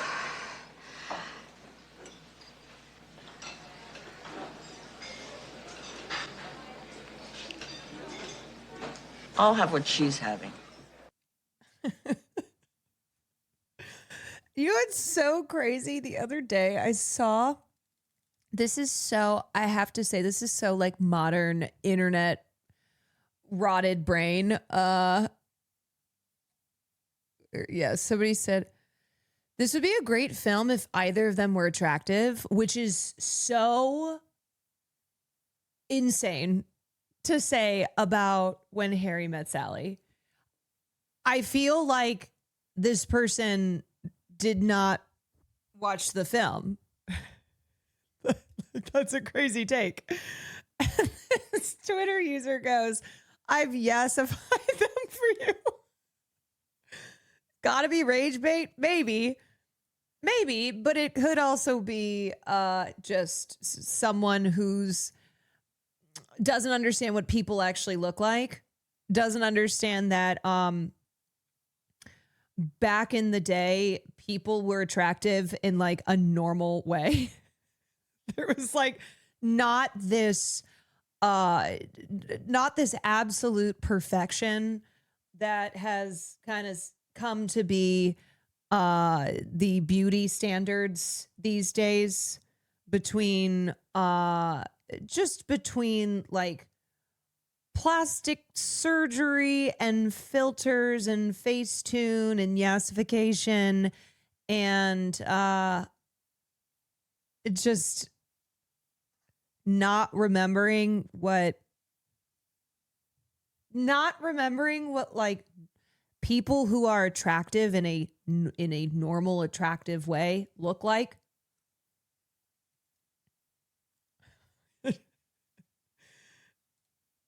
Oh, sorry. Here you go. Extremely yassified Meg Ryan. And the thing too is Billy Crystal is not like the hottest hottie, but Billy Crystal was so charming in that film. And because those characters are so well written and it's just such a great film that you buy in, you know, he's funny and he's charming and he's got Riz and and they have great chemistry. And anyway, I just can't believe that anybody, whether it's rage bait or not, would say about When Harry Met Sally, oh, this film would be great if either of them were attractive. Because there are plenty of rom-coms where you have two objectively very hot leads and maybe more in the conventional way, but that does not a good rom-com make. You can't just put extremely hot people in a movie and have it work. That's not what makes a great film. Also, Meg Ryan was gorge. That's crazy. It's crazy to say Meg Ryan was not attractive. Back when I was a young closeted teen, Meg Ryan and Harry Met Sally, You've Got Mail almost let me convince myself I was straight because I fell absolutely in love with her. Oh, yeah. I mean, she was a rom-com queen. He's coming.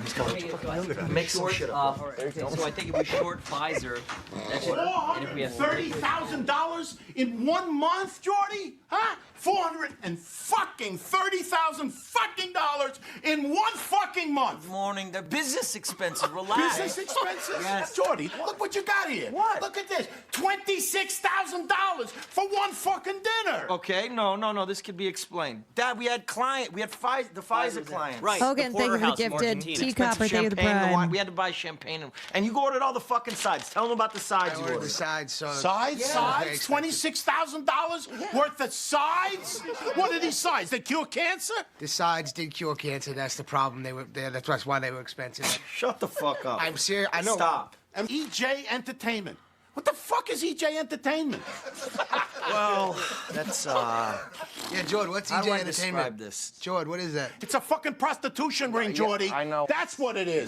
That is what it is. Isn't that the perfect description for it? That is what it is. But none of these were charged to me. This is all of them. Oh, and that I had was nothing all to do- us. It wasn't me though. Fucking explain this shit to them. Well, I These thought- are all your fucking charges right here. You guys, the IRS, they allow for TNA. It's fine. TNE.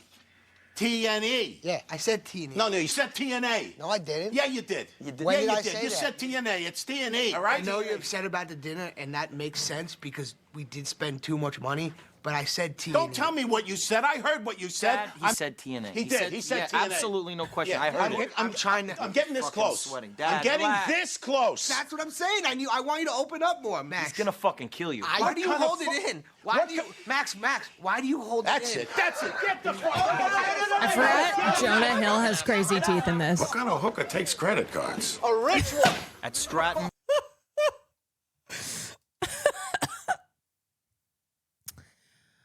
Man, I mean, Rob was a one-of-a-kind director, but he also was so funny as an actor.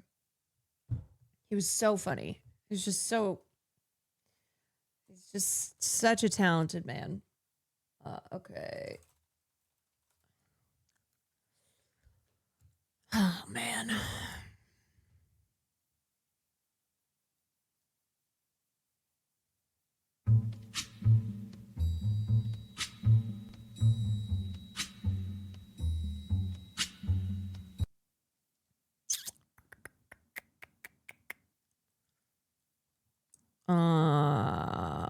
Okay, what do I want to show from?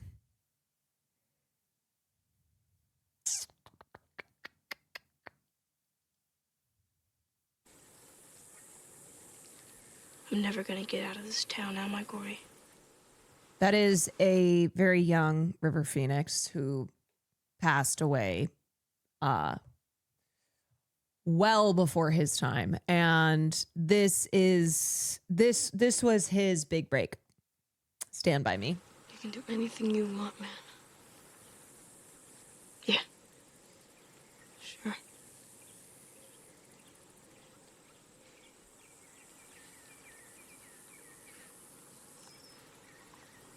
Give me some skin.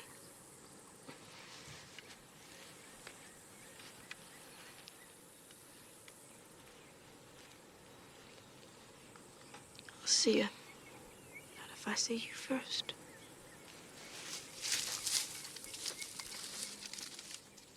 Chris did get out. He enrolled in the college courses with me, and although it was hard, he gutted it out like he always did. He went on to college and eventually became a lawyer. Last week, he entered a fast food restaurant. Just ahead of him, two men got into an argument. One of them pulled a knife. Chris, who had always made the best peace, tried to break it up. He was stabbed in the throat. He died almost instantly. This is one of those films that just makes ya. No one even asked me if I took the milk money that time. I just got a 3-day Just makes you weep. vacation.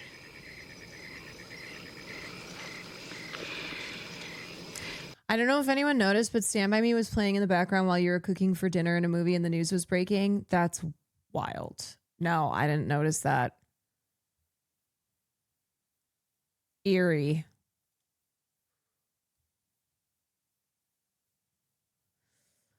Man, I hope Will Wheaton's okay. He said this. Oh,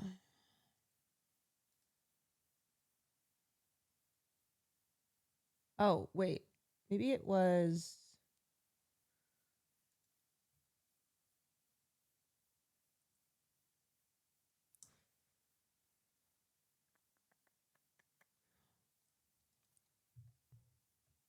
Oh no, I think it was Jerry O'Connell. I thought Will Wheaton had put a statement out. I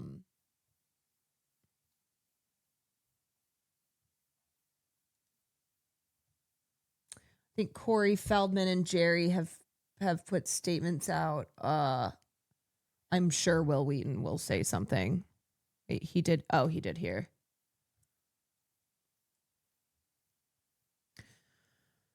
This is such a painful loss. My heart is broken. Last night while watching TV with Anne, my phone buzzed and buzzed and buzzed. I usually ignore it when we're watching something, but when it blows up like that, it's rarely good news. I picked it up and I saw a message from Jerry to Corey and me. While I was reading it, news alerts popped up faster than I could swipe them away. More text messages arrived. Unknown numbers began to call. I told Anne we needed to pause the show. Something terrible has happened. It hasn't even been 12 hours, but all three of us have been overwhelmed with requests from media for comment, and I'm mostly writing this now so they'll leave me alone. I won't speak for anyone else, but I'm still processing and coming to grips with a tragic, senseless, devastating loss. I'm doing my best. I have all these words, and I'm doing my best to put them into some kind of order, but the loss and sadness and anger at the senselessness of it all is getting in the way. I don't want to write this. I don't want to talk about myself. I just need and want to process the shock and grieve the loss. But I don't want anyone to speak for me, so I will do my best to tell you about the man that I knew and what he meant to me when I knew him. I reserve the right to edit or even delete this post. Generation X grew up with Rob. We watched him on All in the Family when we were little, and as we came of age, he made movies about our lives as we were living them. Movies about growing up, falling in and out of love, about seeing the goodness that exists inside every single person if they are only open to it. He told us stories about the strength of the human spirit, and he made us laugh. Oh, how he made us laugh. The world knows Rob as a generational talent, a storyteller, and humanitarian activist who made a difference with his art, his voice, and his influence.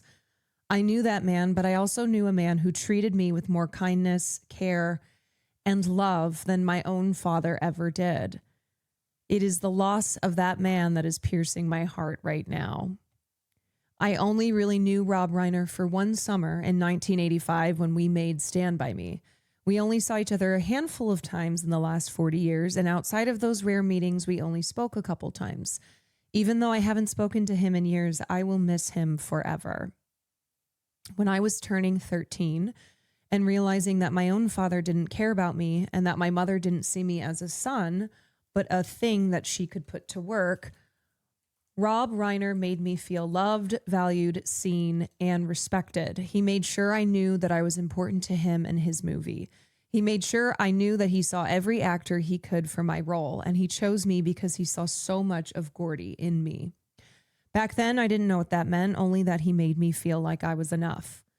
When we shot the scene with Gordy and River at the body, he talked with me about how his own dad made him feel. He created a safe place for me to feel all of Gordy's and my emotions and turn that into a performance that still resonates with audiences. In a way, in that movie, I was him and he was me, and we were both Gordy LaChance. I was hoping that we would see each other next year at something celebrating Stand By Me turning 40, so I could see him and properly thank him for everything he gave me. In my career, sure, it only exists because of Rob, but in my life as well. If Rob hadn't shown me unconditional affection and approval, I wouldn't have known what I was missing at home. He was a big part of my coming of age in that way, too. Ironically, tragically, I have felt closer to Rob in the last week or so than I have in a decade because I essentially spent a weekend with the Rob I knew in 1985 when Jerry and Corey and I spent the weekend together watching Stand By Me with a few thousand people who love this film the way that we do.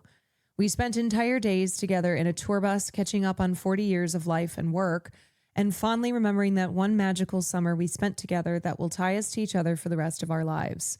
We talked extensively about how much we all loved Rob and how much he loved us. We talked about how important it was to him that we got to be kids when we weren't at work, how he organized screenings of Goonies and Explorers for all of us to watch together, how he made sure that we all got to play.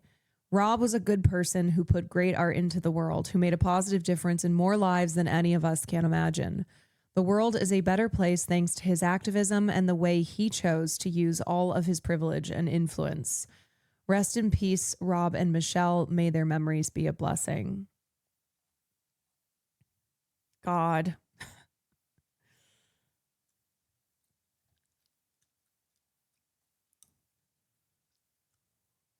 That is so beautifully written. And so just so sad that so sad that Rob and Michelle Reiner are not just gone, but that their beautiful lives were ended in such a tragic way. Oh boy. Yeah, kind of just trying to remember just remember the legacy that Rob Reiner leaves behind. How wonderful and important his films were, and not let these tragic murders overshadow that.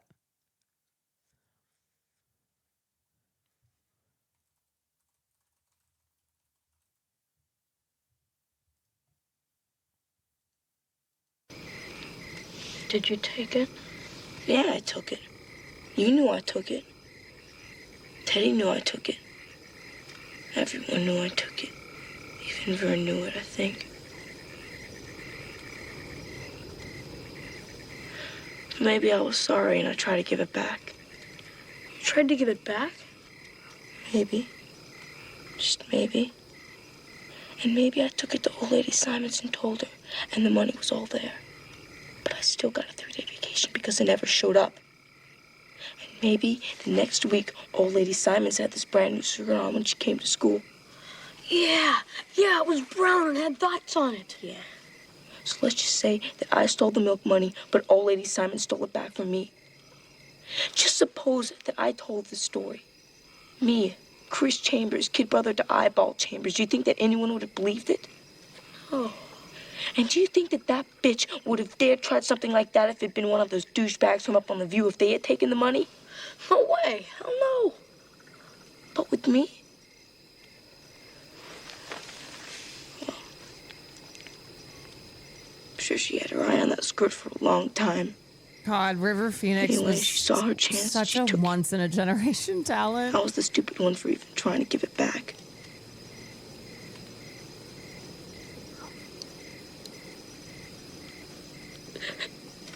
Just never thought. I never thought the teacher. Oh, piece of fuck anyway.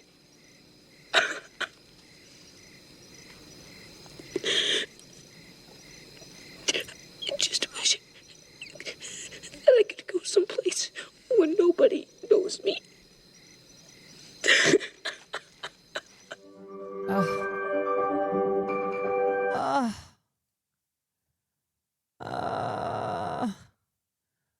wish I could go someplace where nobody knows me.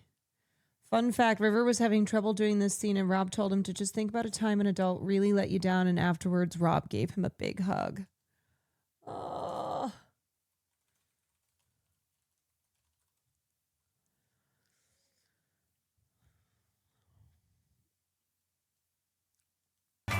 We called him Mad Max because of Ugh. God, I feel like I gotta rewatch Wolf now, his hair just for trigger Rob. temper, which could be set off by something as innocuous as a ringing telephone.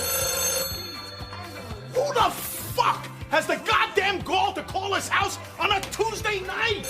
God damn it! You're gonna miss it! Oh, please, tell me something I don't know. I wait all week for the fucking equalizer, and they have to fucking... Hello? But as soon as he picked up the phone... Gene, how are you, Gene? He'd affect this weird British accent. Righto, Gene, that'd be great. Cheerio. It was absolutely bizarre. Fucking halfwit! He'd hang up, Missed it! and then he's Mad Max all over again. All right, tell me, what happened? What happened? Well, he discovered it was the mother's sister. Who's he? Who? Tell me who The he main is. guy. You know who the main guy. It was his mother's sister. She showed up dead.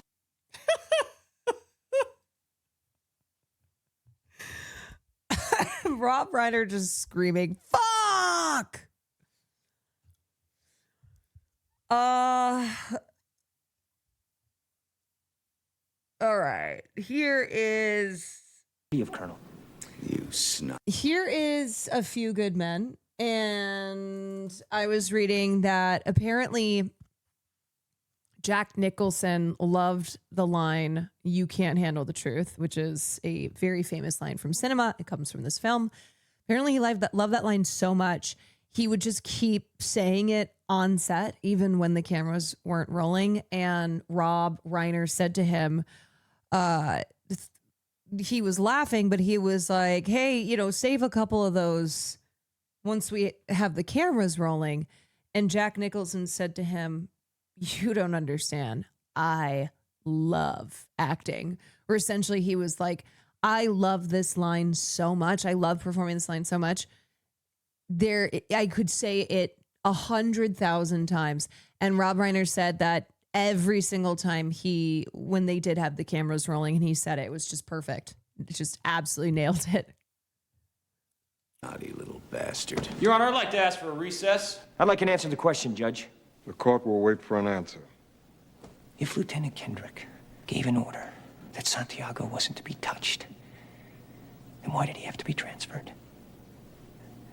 Colonel, Lieutenant Kendrick ordered the code red, didn't he? Because that's what you told Lieutenant Kendrick to do. Object! And when it went bad, you cut these guys loose! Your Honor! You had Counsel, I'll Marcus hold you inside in a phony contempt. transport! Your Honor! You doctored the logbook! Damn it, Captain! You coerced the doctor! Consider yourself in contempt. Colonel Jessup, did you order the code red? You don't have to answer that question. I'll answer the question. You want answers? I think I'm entitled. You want answers? I want the truth! You can't handle the truth! Son, we live in a world that has walls, and those walls have to be guarded by men with guns. Who's gonna do it? You? You, Lieutenant Weinberg? I have a greater responsibility than you can possibly fathom. You weep for Santiago and you curse the Marines. You have that luxury. You have the luxury of not knowing what I know, that Santiago's death, while tragic, probably saved lives, and my existence, while grotesque and incomprehensible to you, saves lives. You don't want the truth because deep down in places you don't talk about at parties, you want me on that wall. You need me on that wall. We use words like honor, code, loyalty. We use these words as the backbone of a life spent defending something. You use them as a punchline.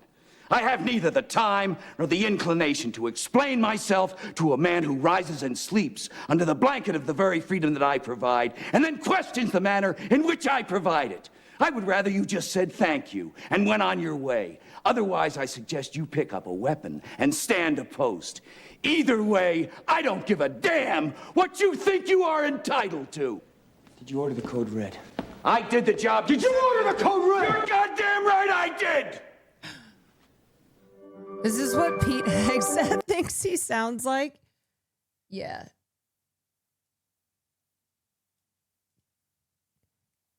Pete Hegseth is like,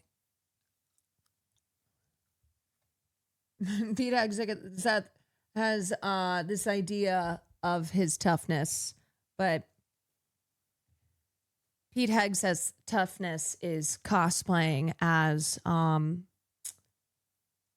member of the Third Reich. He's like, these tattoos make me very tough. Me being an abusive piece of shit makes me very tough. Oh yeah, I saw this on Twitter. Carl Reiner gave Rob Reiner a copy of The Princess Bride, and Rob Reiner loved it and its father-son love story so much he turned it into a movie with a grandfather and grandson. 3 days before Carl's death in 2020, he and Rob enacted the final scene, and As You Wish. Now I think you ought to go to sleep. Okay. Okay, okay. All right. So long.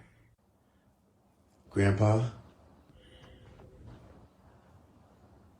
Can you come over tomorrow and read it again? As you wish. Now I think. Oh my God. Pete Hegseth keeps leaking the truth when he's drunk or high. Oh my God. Oh, I forgot he had a cameo in First Wives Club. Wait a second. But Morris, do what you mean now. I need it. You're the only one who does it the way I like it. You're the king. Elise, if I give you any more collagen, your lips are gonna look like they got stuck in a pool drain.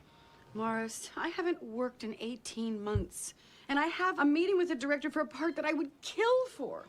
I have to look sexy. Elise, you are sexy. Look at yourself.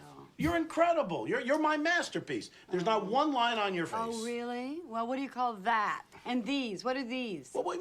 Huh? You're 45. You know, if I give you one more facelift, you're going to be able to blink your lips. I mean, don't you want to be able to play parts your own age? My own age? No. You don't understand. There are only 3 ages for women in Hollywood. Babe, district attorney, and driving Miss Daisy. And right now, I want to be young. Science fiction young. This is good.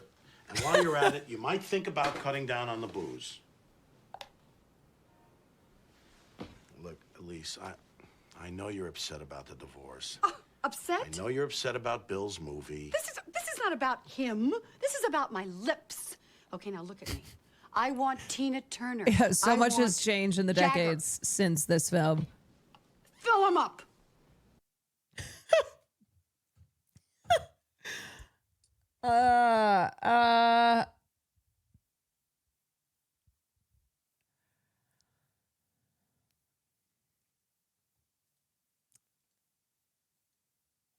So just so much to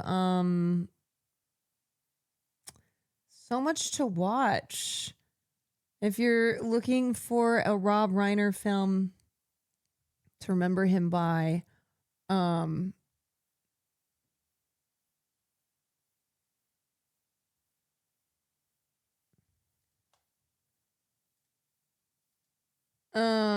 lot of great films.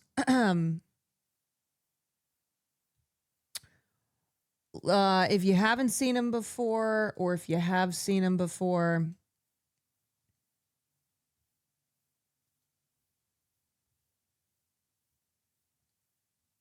trying to think of what else I should show. What about something from, okay, we did a scene from Spinal Tap. Oh, I guess we could watch, even though we did watch the film. You ought to go to sleep. We did watch the film for film class, but Misery, another one of the great Stephen King adaptations that was, it's so crazy that Rob Reiner, he did it all, you know? It's like the range of This Is Spinal Tap to Princess Bride to Few Good Men to Misery. It's unbelievable. It's 2 of the letters of my favorite nurse's name. Annie. You fooler. Did I do good? You did great. There is just one little thing. I can't work on this paper. See, it's carassable bond and it smudges. And I talked about this when we watched Misery, but kind of the foretelling here of extreme parasocialism. I'm your number one fan. The way that this has come to be an aspect of culture, not necessarily that you have people who call themselves somebody's greatest fan, kidnapping them and doing all sorts of crazy shit, breaking their ankles. But the obsessiveness, the parasocialness, I mean, come on, Club Chalamet is, you think Club Chalamet is too far off from an Annie Wilkes? So I thought maybe if you went back into town, you could bring me some white long-grain Mimeo. But mine costs the most. So I don't see how it can smudge. Come here, I'll show you.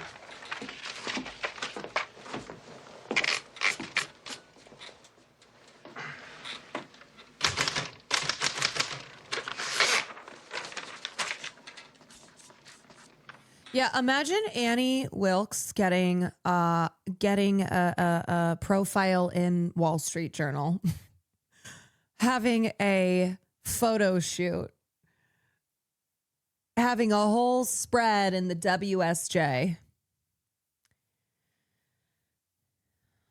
Found out Club Chalamet used to be obsessed with Michael Fassbender. Yeah, she was obsessed with Michael Fassbender and then jumped ship and suddenly became Club Chalamet. She rebranded.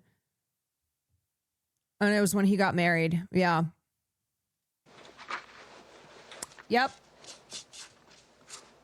Oh, it does smudge after all. Isn't that fascinating? I thought you'd be interested. I'd like for you to be in on everything, Annie, not just the finished book, but how it's written. Thank you for thinking of me.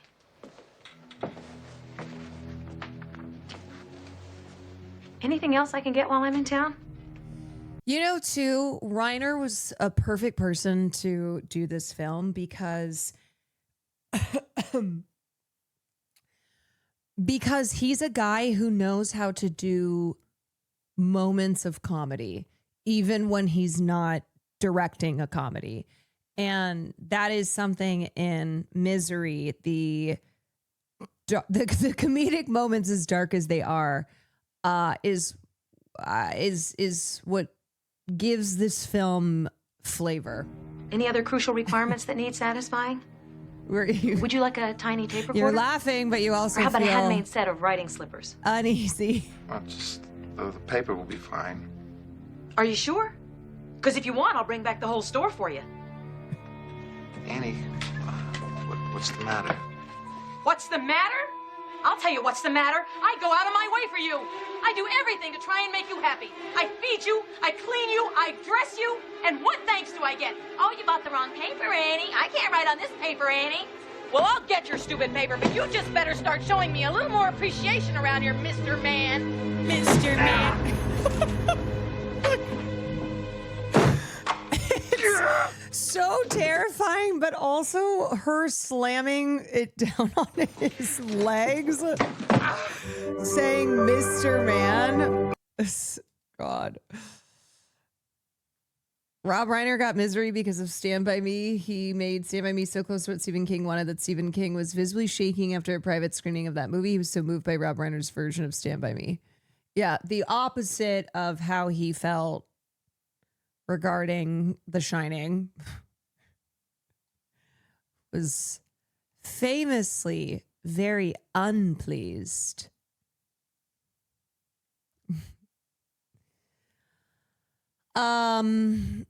Okay. Let's see. We're 3 hours in. I do have some other stuff to cover. But you know, as I said, I don't want Rob and Michelle Reiner's horrific, tragic deaths to overshadow the incredible artistic legacy that is left behind.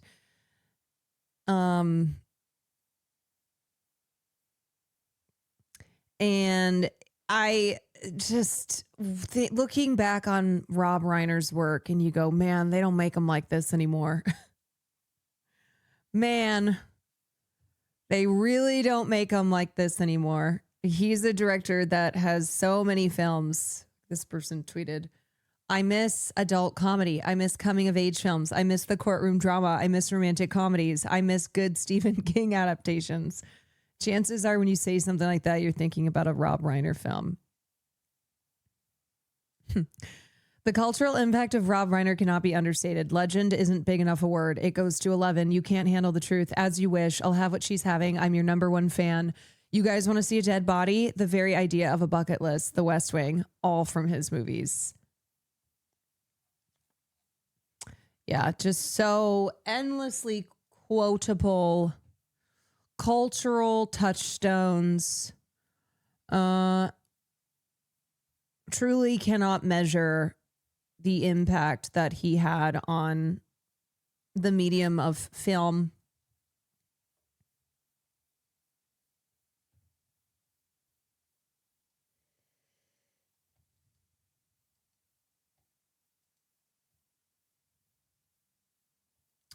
Flunky, we just watched that clip. Okay, I'm gonna move on to covering something else.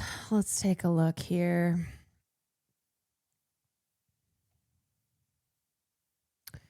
Let's do I'm like, which schools or which mass shootings should we cover? Brown University, Bondi Beach.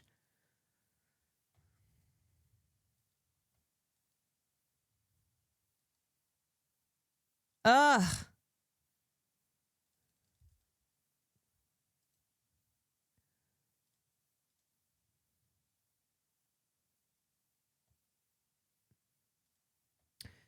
Two Brown University students, Mia Tretta and Zoe Weissman, have now survived two different school shootings before age 22. Mia was shot in 2019. Zoe lived through Parkland in 2018. Now they're hiding at her desk again. How dare this country allow this to happen to someone like me twice, said Mia. 389 mass shootings this year. When is it going to be enough? When is it going to be enough? Is it ever going to be enough? Is this culture of just extreme mass violence now what we're supposed to just shrug and go, nothing we can do about that? You want to know how I know that's not true? Okay. You want to know how I know in America we're obsessed with our fucking guns, and we are obsessed with ensuring that we can get as many destructive weapons, no matter who you are, and no matter if you already are in possession of them. Australian leaders are already promising to tighten their already strict gun laws. After having experienced the worst mass shooting in 30-something years, Australian leaders were like, yeah, we're going to overhaul our already tough gun laws because there's still areas that we can improve here. For instance, a measure to limit the number of guns that someone can own, reviewing licenses over time. This is a country that already has strict gun laws, and they're like, oh yeah, this horrific mass shooting occurred, so we are going to We are going to take this seriously because the tragic loss of human life is something that we actually care about. And we are going to overhaul our gun control laws. Wow. And then here in the fucking United States, the Brown University shooting didn't even make any noise when it first happened. When it first happened and 2 students were killed and 9 more or so were injured. And it's like you looked online and it was just Erica Kirk and her terrifying eyes. Erica Kirk and her demon eyes all over the place talking about political violence. You could not escape Erica Kirk and those scary ass eyes. And it's like she's being, she's just being forced onto us. I am not consenting to Erica Kirk being this moral leader who we're being forced into accepting. Okay. Hi, Caroline. I just want to say thank you so much for the perspective you give, the humor that is too good. I appreciate you and the way you've improved my worldview. Oh my God. Welcome in. Thank you. They haven't even caught the shooter yet. They can stop a bombing. To be clear, since I'm kind of talking about both, that is Brown University. Yeah. But of course, in the U.S., with this shooting where they have not even caught the shooter yet. They don't know why this happened. And it doesn't matter because you have these soulless freaks who are already trying to push their white supremacist bullshit. White people, white Christians, our conservatives are being targeted. This is the real persecution in this world. They don't care about this student who was killed. They're just using her. And they also don't care about the other student who was killed, who they won't even bother to mention because it doesn't fit their narrative. All right, so this is a Brown University student speaking out after surviving second school shooting. Though that should not be a sentence. This should not be a sentence. Student speaks out after surviving second school shooting. Is this what the reality for younger generations is going to be? We will have kids who escape school shootings at every stage of their life. It's like you graduate, you move on to the next level in your schooling, and it's just another test. And can you escape being a victim or being killed in a mass shooting? Yeah, congratulations. You survived junior high. Good luck in high school. My son's school had 2 school shootings in 1 fucking month. It's enough. I mean, I am just so, and I know so many people feel this way too, that they're just fed the fuck up. It's like, yeah, we understand that there is so much blood money that gun manufacturers and the politicians that they lobby stand to lose here.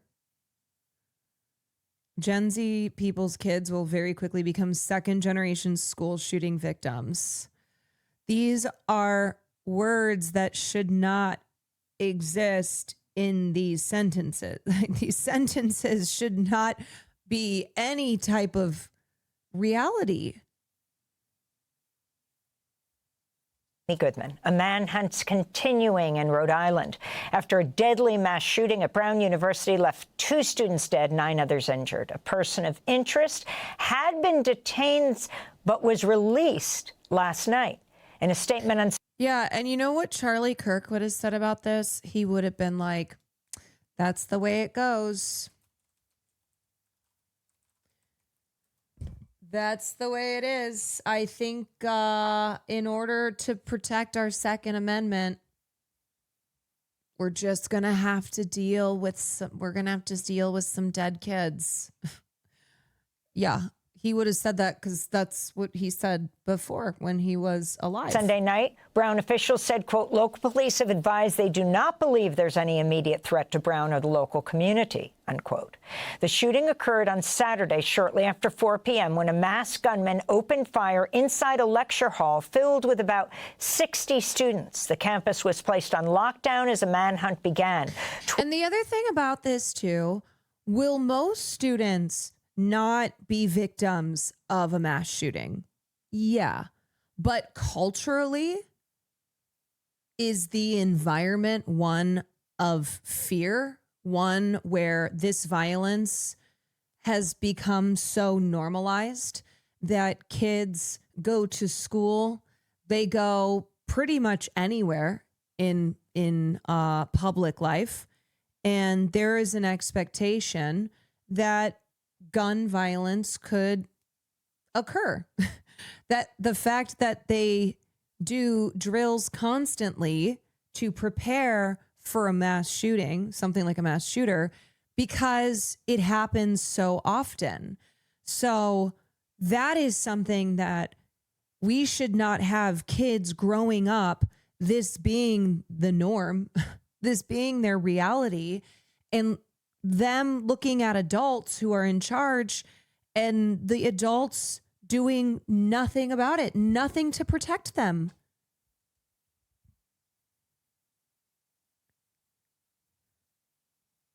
"12 hours later, a suspect was detained near the Providence airport in a hotel. According to the Gun Violence Archive, there have been 391 mass shootings this year, including at least 75 school shootings. This is Edward Wu, a junior at Brown. I think absolutely this is a huge wake-up call for everybody that has been affected, and just everybody in the country in general. I think gun violence is a huge issue, and this is truly so tragic that we're seeing these events happen over and over again. And so I think something definitely needs to be done. What that may be, I think, is something to be figured out. It's obviously a very difficult situation. I truly hope that we can figure something out. At least 2 students at Brown had survived school shootings when they were younger. This is 20-year-old Zoe Weissman. In 2018, she was in the middle school next to... Did you have to do drills? I think we're the same age. I did. I remember like basic lockdown procedural type drills, and it was every so often. But more importantly, it was not the... I didn't like live in fear of my school being shot up. Not in the way that is now the reality of younger generations. And the way that mass shooting drills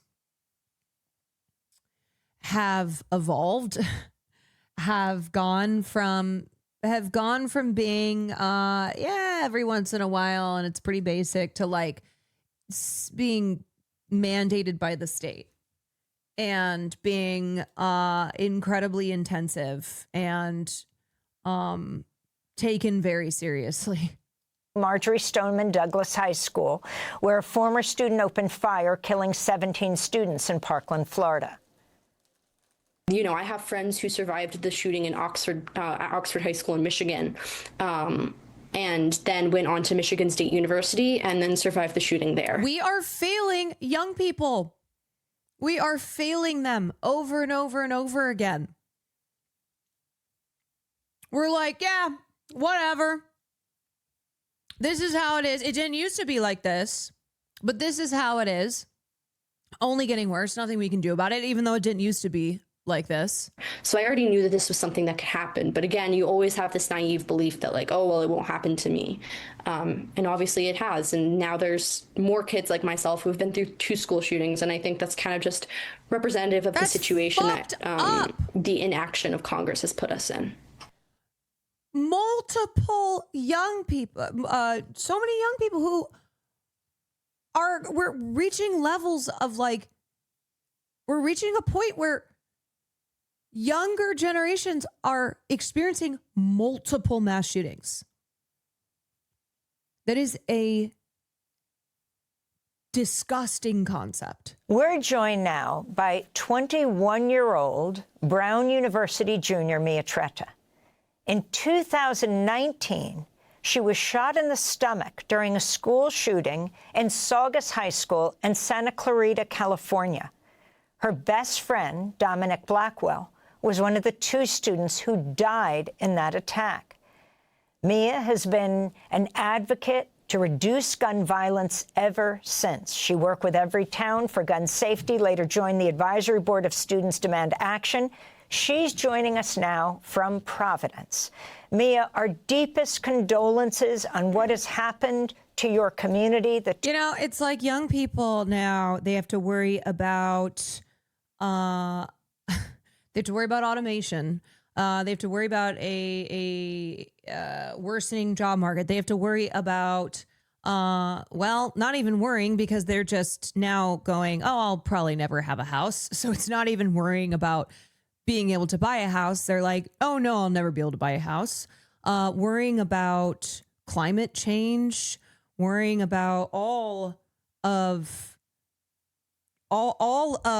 these problems that are created by human beings, and human beings who are allowing them, adult human beings who are allowing them to worsen.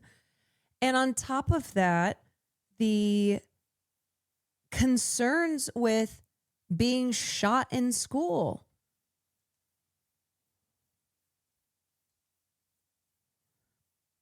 More likely that I'll be part of a mass shooting event than being able to own a home. Yeah, young people going, I won't be able to buy a house, but I might be a victim in a mass shooting at school. 2 dead students and the 9, most of whom are critically injured in the hospital. Can you talk about what took place at Brown?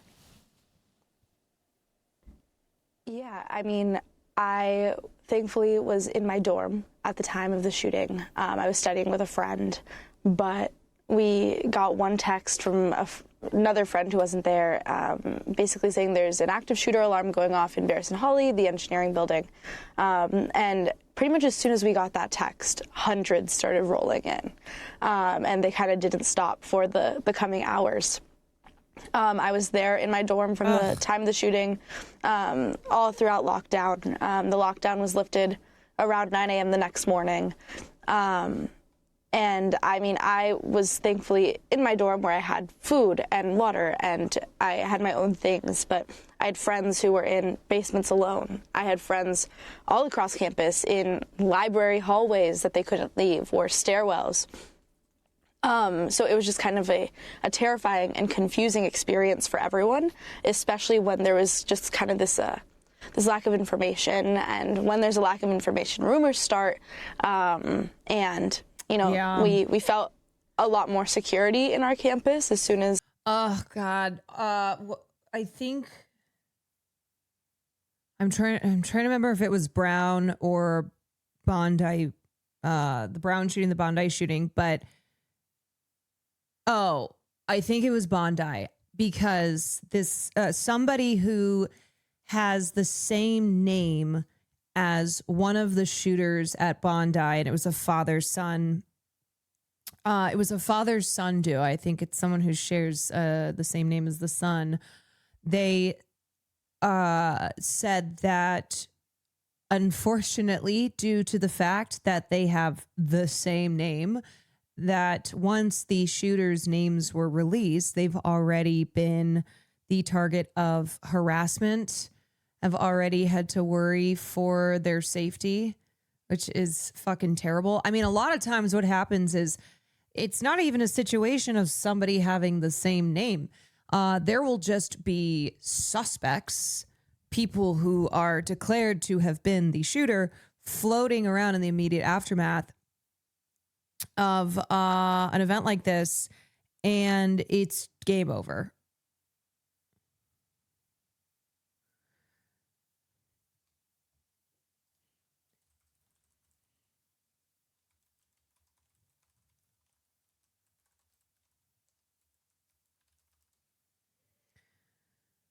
It's like the Reddit detectives, but this time the Reddit detectives are actually the FBI. Yeah, here's from Charlie Kirk to Brown University, Trump officials have posted inaccurate info in wake of tragedy. Oh, dude. God. The Trump administration's public response to the mass shooting at Brown University was swift, but included a major inaccuracy. President Donald Trump said Saturday night that the alleged shooter was in custody. He walked back the post less than 20 minutes later. What's going on over here? What's happening?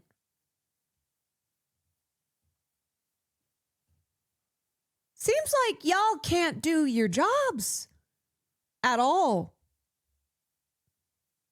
It was the latest example of what has become a pattern of the administration's creating confusion by posting incorrect information because they don't give a shit about accuracy. When has Donald Trump ever cared about the truth? And nowadays, there's no requirement of like doing any type of due diligence, even if you are a member of the presidential administration. And once the misinformation spreads, that's it. It's out there and it spreads really, really quickly. And so many times, like, you just there's such there is a lack of any type of care or concern with misinformation and its rapid spread, because that's just the culture that we reside in. Who cares about the truth? You can't handle the truth. You can't handle the truth being that the truth doesn't matter. During several emergency situations in Trump's second term, when the American public is seeking inaccurate factual details from authority figures, several members of the administration, including Trump, have publicized information later shown to be premature, incorrect, or inaccurate. Yeah, maybe they shouldn't have fucking social media. Okay, maybe instead of taking social media away from young people, we take it away from the president. Maybe the people who have massive platforms and are spreading all types of lies and misinfo shouldn't be able to do so. Yeah, here's the post. I've been briefed on the shooting that took place at Brown University in Rhode Island. The FBI is on the scene. The suspect is in custody. God bless the victims and the families of the victims. And then 15 minutes later, the Brown University police reversed their previous statement. The suspect is not in custody. Okay. No big deal. An NBC News analysis has found that after the assassination of conservative activist Charlie Kirk, the attack on 2 National Guard members in Washington, D.C., and this weekend's shooting at Brown, Trump administration officials released information that was false or misleading and later had to be deleted, walked back, or corrected. Here's a look at those incidents and how some senior administration officials responded to them.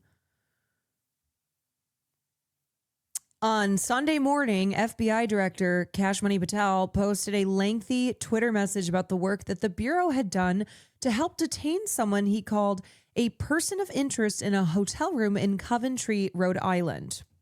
About 12 hours later, law enforcement officials released that person from custody, with Providence police disputing Patel's earlier post. God, he is so stupid. We have the stupidest people running the show. Police said the initial tip about that person of interest was picked up by the FBI, not local authorities, as Patel had indicated.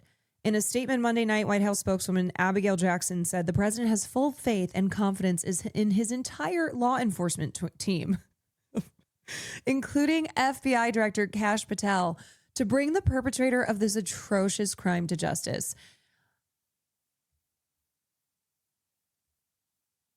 I think it's safe to say that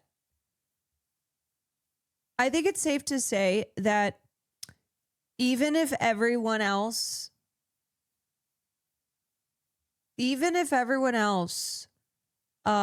died, Kash Patel would still not be a person that I turn to and go, yeah, I have full faith and confidence that Kash Patel can do anything, let alone solve a crime, let alone bring anyone to justice.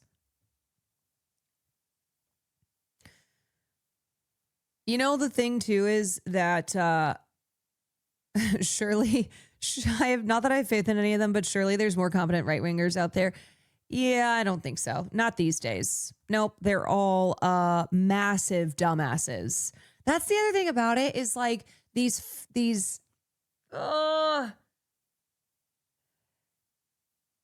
fascists, these people who are serving in the presidential administration, or who have been handpicked by Donald Trump to be in government. They're so stupid. They're so incompetent. On top of having horrifically evil politics, it really is idiocracy. It really, really is. What else was I going to say? Okay. Wait. They don't want to catch this guy because it's too soon. They also are incentivized to have the Brown University shooting be anything but the conversation yet again, calling upon the need for comprehensive gun safety legislation. So they want it to be about whatever these white supremacists are pushing as far as we're being wiped out, we're being persecuted, we're being targeted, or the focus on catching the shooter, anything but addressing the root causes of how we end up here time and time again.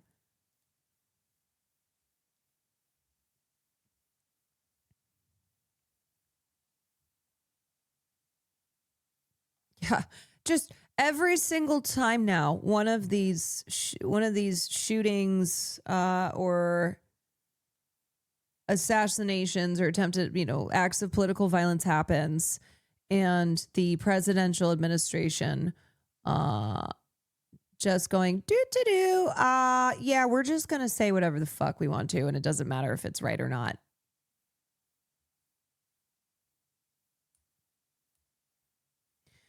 They were saying how Australia wishes they had guns. Meanwhile, it's been 30 years since the last major shooting, and one of them was stopped by someone who was unarmed.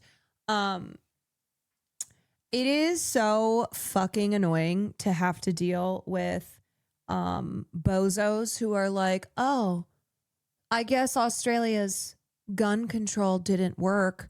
And it's like, do you think that you should stop wearing a seatbelt because the number of vehicle-related deaths, even when someone is wearing a seatbelt, is not zero?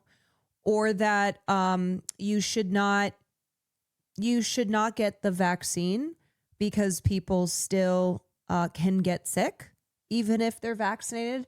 That because the number of injured, the number of harmed is not zero, that then there is no point whatsoever, and we should just go, have full reign. Who cares? Maybe Australia would have had more severe mass shootings in the last 30 years if they didn't have stringent gun laws. And also, yeah, the guy Ahmed Al-Ahmed, who was the hero at Bondi Beach, he didn't have a gun. He tackled one of the shooters. Oh, you're saying more people would have been saved? Then how come in America, where everyone has a fucking gun, where, you know, Americans have more guns than there are people in this country, how come mass shootings still happen all the time?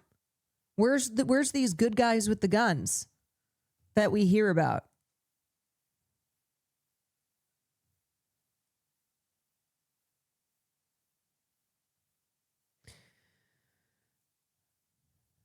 No, they're so full of shit. They're so full of shit. They know they're so full of shit.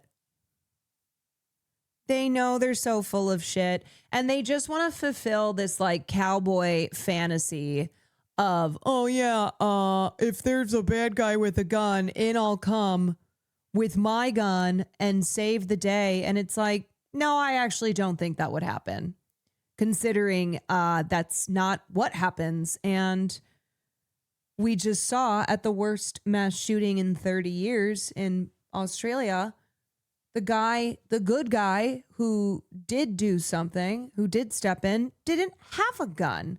And you know what can happen when you have a gun, even if you're a good guy with a gun? You might fucking shoot somebody who's trying to avoid being shot by the shooter. We found out that the shooter... Uvalde is the most egregious example of this false reality they live in. Yeah, you had police officers. You had motherfucking cops. And they didn't do anything. They did not save those children.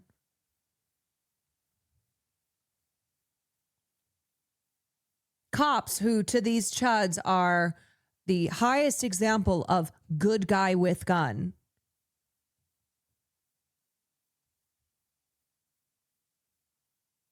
The last mass shooting guy that was stopped in America was also by someone unarmed, I think, in Colorado. Yeah, that sounds familiar. Had been detained, but obviously that's not the case anymore. So now it's just kind of back to this state of confusion and uncertainty. Not sure if we're fully safe.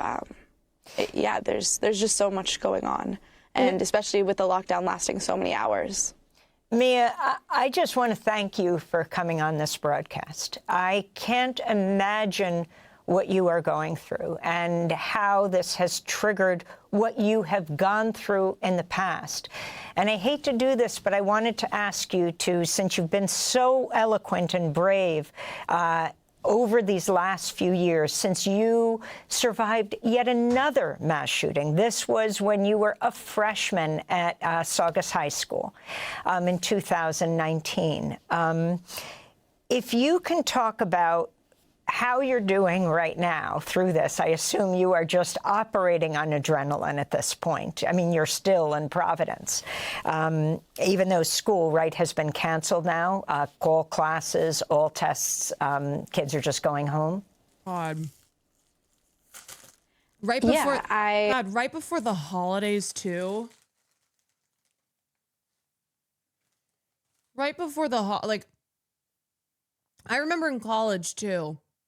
Going home for Christmas break was so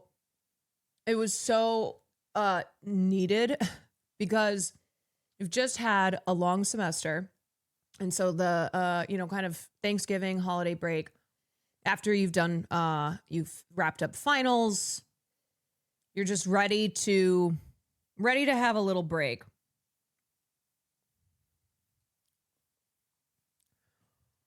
I came to Brown as someone who was shot in the stomach at 15 years old. Oh, my God. And when something as horrific and terrifying as a school shooting happens to you, you want to find as much sense of safety as possible. Because at least for me, it was, my entire innocence, my childhood was taken from me by someone I didn't even know. And God. A big reason I chose Brown was because of the safety I felt on campus, the community I felt, the fact that Rhode Island is a blue state that, values gun laws. All of these things are reasons I chose Brown. And there's this naive thought that it'll never be me, and something that I, of course, thought before my first shooting, and now kind of had to reassure myself that it will never happen again. But now, a shooting being right here, 2 blocks away at my school within my community, this place that I've kind of come to to feel safe. It's kind of mind-boggling. And unfortunately, we know that every single act of gun violence is 100% preventable. And this happened, and my shooting at Saugus High School happened because of decades and years of government inaction.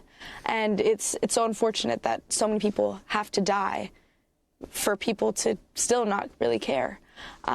There's obviously been, action taken, and there's been so many powerful advocates. And it's not just like, also on top of it being so many people, like this is our youth. This is our future. These are our kids, and we've just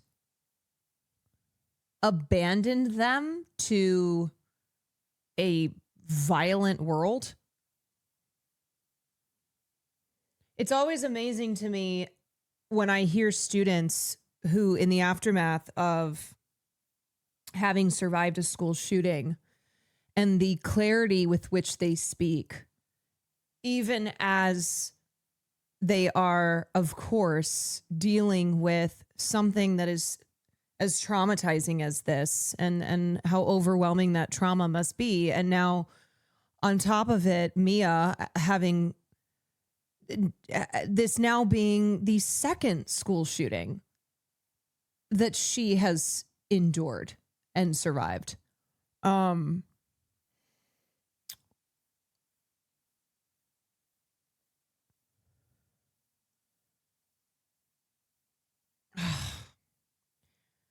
I just feel so angry and sad that kids are growing up in this society where the message is, we don't give a shit about you. Across the country doing so much great work around gun violence prevention, but if we don't have legislators in office and administration that cares about children's safety over guns and the gun lobby, we're never going to be safe, and we're never going to be able to walk down the street and feel secure that we're not going to get shot and not make it home. Anyone who experienced what you did as a freshman in high school could have just run away from all of this. You ran right towards it and took on this issue of gun violence. I was just reading a piece in the Brown Herald, a portrait of you, where you held, you set up a lemonade. You know what I always think of, too? I always think of, like, David Hogg and Cameron Kasky and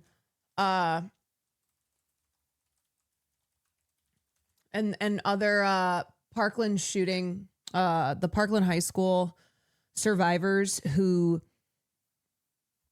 became politically active, became, activists for gun control, and how these were kids who were deeply traumatized and endured endured such a horrific thing. And then the way that they were, the way that they were targeted and treated by full-ass adults who were so cruel to them, so disgustingly cruel to them as they advocated for gun safety. God, I'll just never forget that. Like the way that Marjorie Taylor Greene and other right-wing lawmakers went after these kids who had survived a fucking school shooting.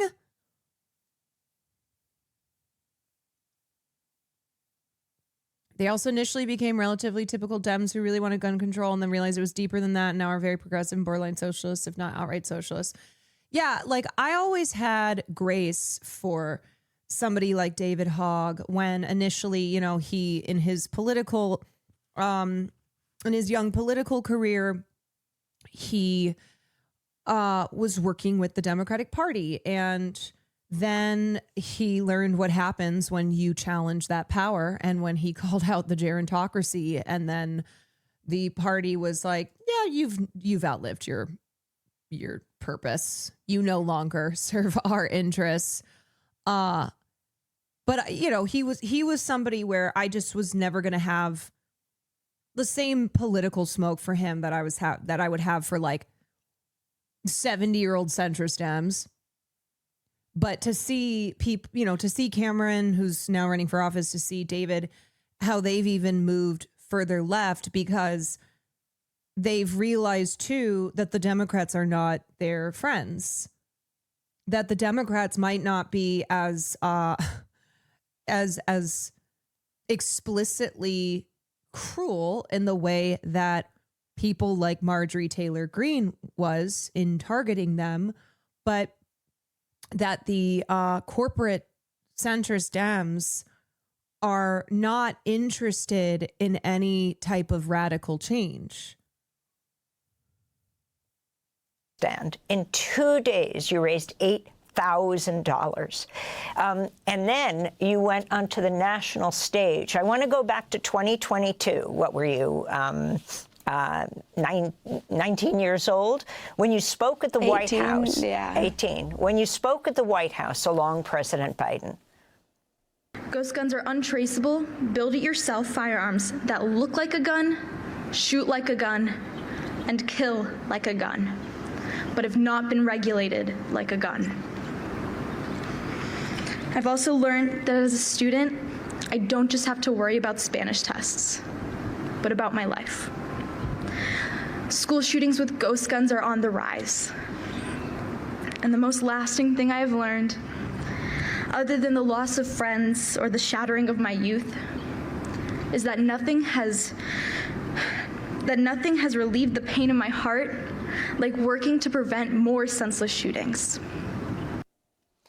So, Mia, that's you when you were 18 at the White House talking about ghost guns. You keep saying every mass shooting is preventable.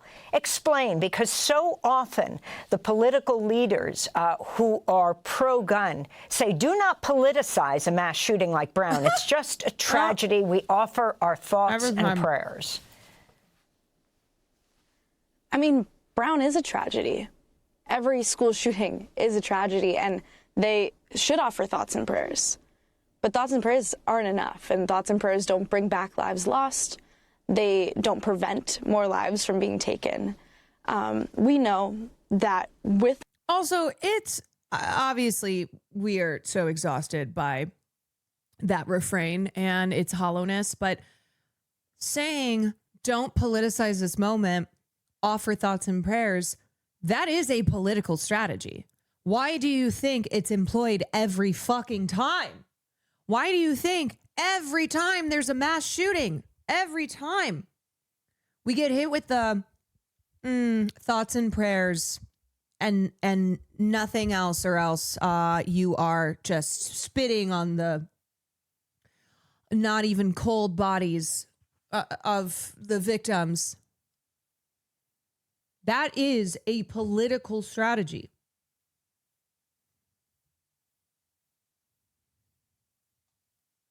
More gun laws, gun crime and gun death goes down. Here in Rhode Island, we have some of the lowest gun crime in the entire United States, and that's evident of the great gun laws that exist. And unfortunately, we also know that when we have Republicans in office, gun crime goes up. We need people to see, you know, America is the only country that takes gun violence as this fact of life. And it makes no sense. It does not have to be. There's no world where walking down the street and being scared or sitting in a classroom and getting shot and killed is normal. This doesn't have to happen. Our politicians, we voted them into office, and their whole responsibility is to make sure that their people are safe and happy and healthy. None of those three things can exist when gun violence is constantly on the rise. Gun violence and gun death is the leading cause of death for children. That just does not make at all sense to me. And I feel like... You know what it is, too? In America, it's not just that we have an extreme prevalence of guns. It is the gun culture in which American society has always been tied up with. And that culture we need to free ourselves from. Like, we need cultural change, because the gun is an American symbol. It has long represented like the Wild West, the frontier, patriotism, freedom. It being a symbol of America's belief that they are the good guys in this world. They are the cops, the global cops who are here to ensure peace and prosperity throughout the world. And gun culture is central to really toxic American ideals of manhood, of male supremacy. What does it mean to be a man in America? It means to have a violent weapon of war. It means to have control because you possess, you possess weapons that are used in battle. And the way that our the way that our obsessive gun culture treats gun ownership as this sign of male virility, of tough masculinity. It's what makes you a man. Having a gun and using a gun is what makes you a man. And just the way that the way that this idea of masculinity is demonstrated and performed throughout American culture, and how and how, in order to have a future that is not just this constant fucking violence everywhere, we do have to disentangle guns from this concept of what it means to be not just a man in America, but what it means to be American.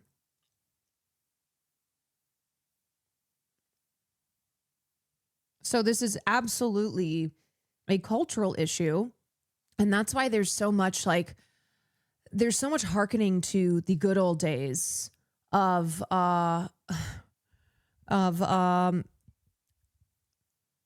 just nostalgia bursts in order to kind of retain this,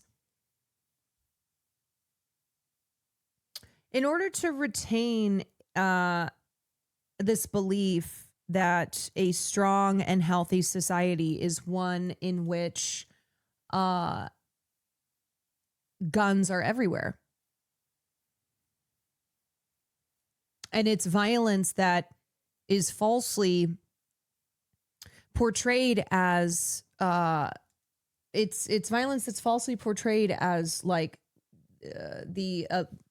having the ability to protect, when in reality all it does is harm.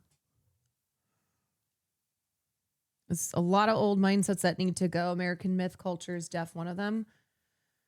Yeah.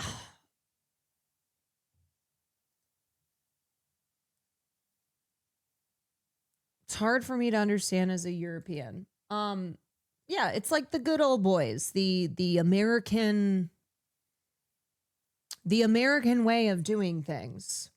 When you think of America, you think of like a John Wayne film. You think of tough guys. You think of a culture of just valorizing these very manly heroes and associating violent weapons with that manliness.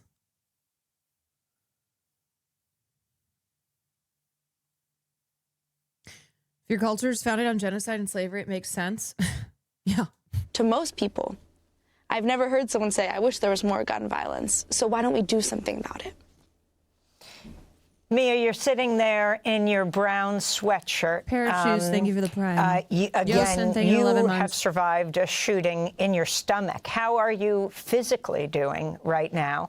And what are your plans in this last minute we have? School's out now. They've canceled it. They're looking for the gunman. What are you going to do? Yeah, physically and emotionally, a school shooting takes your whole life and flips it upside down. I am still healing from my physical injuries, and it will be a process that probably takes my entire life. Every single doctor's appointment, it is something else that has to come up, or even just if I'm getting something checked out that's completely irrelevant to what happened to me, they have to know I was shot in a school shooting. God. And literally, this girl, just for the rest of her life, is affected by what happened to her. That even if she can move past the trauma aspect, there is still the everyday reality of, oh yeah, I was shot in the stomach because I went to school. With these, coming days, I'm going to Massachusetts, and then I'm flying home on Wednesday, which will be great to see my family. And then after winter break, I'm not entirely sure what campus will look like, what things will look like. Our student body needs We have 10 seconds, support Mia. and community more than anything else right now. And I just hope that we can all come together as much as possible. Mia Tretta, I want to thank you so much for being with us. A junior at Brown University, longtime gun safety advocate. She herself survived a shooting from Saugus High School in Santa Clarita, California. All the best to you. Oh, God.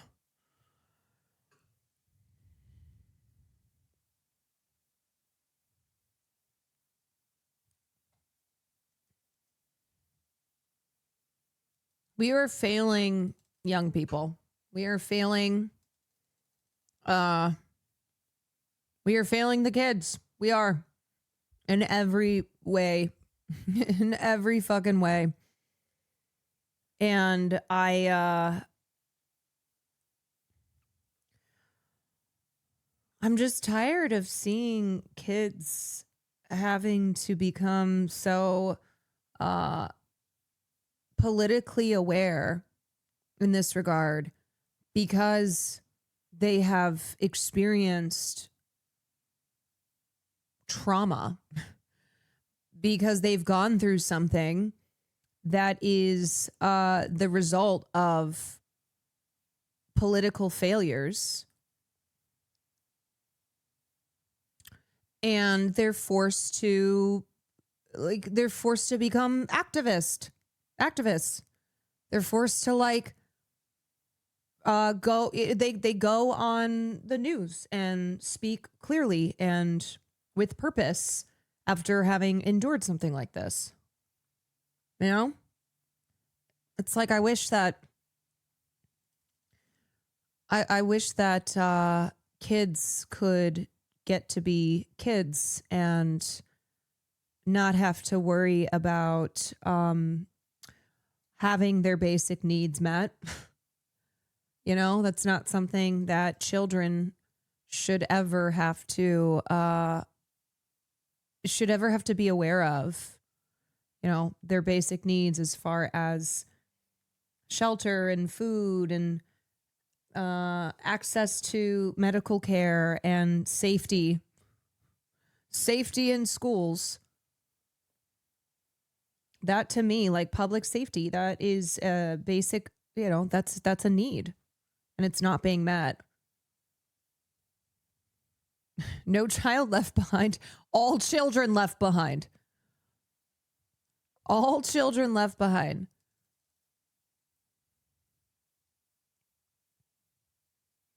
I remember March for Our Lives and how everyone was so proud of those Parkland kids. Then nothing happened. We had hundreds more shootings and child deaths. Yeah, and then those kids were hounded. They were harassed by Republican politicians. These kids who had watched their friends and their peers be shot and killed by a school shooter who themselves, narrowly survived, and then looked around and went, I guess we have to be the ones to do something about this. And then what they got in return was like endless, disgusting harassment from adult politicians.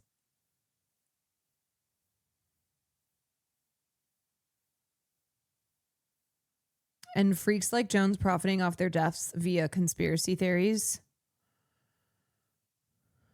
Yeah, that guy's an evil piece of shit.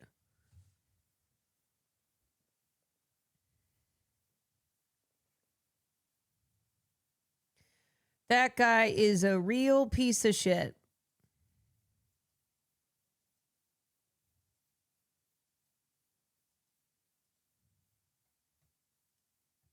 Pair of shoes. Oh, thank you for the prime.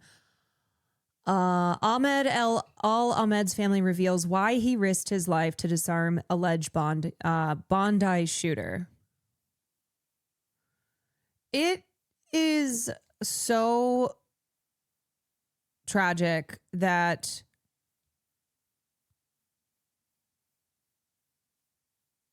Muslims have to all suffer from the actions of individuals. They are collectively blamed, whereas it's like white men commit violent acts all the time. They do mass shootings all the time, and yet white men aren't blamed collectively, right? Israel committing genocide and acts of terror, and not just because, and I'm using this example as like, it's so important that Jewish people collectively are not blamed for the actions of Israel, despite Israel trying to say over and over again that they represent all Jews. That is absurd. The actions by the state of Israel should never be, should never be blamed on all Jewish people in this world. And yet, at the Bondi mass shooting, these shooters who were Muslim are taken as, here's an example yet again of how Muslims are inherently violent and how these two evil people, these evil individuals, are representative of all Muslims. But it doesn't matter that the guy who stopped them is also Muslim. That Ahmed Ahmed, who has the type of name that these Islamophobes will frequently this is like the type of name that just gets them, it just makes them crazy. Just stirs them up. Is the type of name that they'll say in like a racist way, right? They'll often use the name Ahmed, common name in Muslim culture, when they're being very racist. And now here's a guy whose name is Ahmed Ahmed. He is Muslim, and he bravely stopped. He tackled the shooters, or one of the shooters, with his own body. And yet, on the one hand, it's like that never matters when you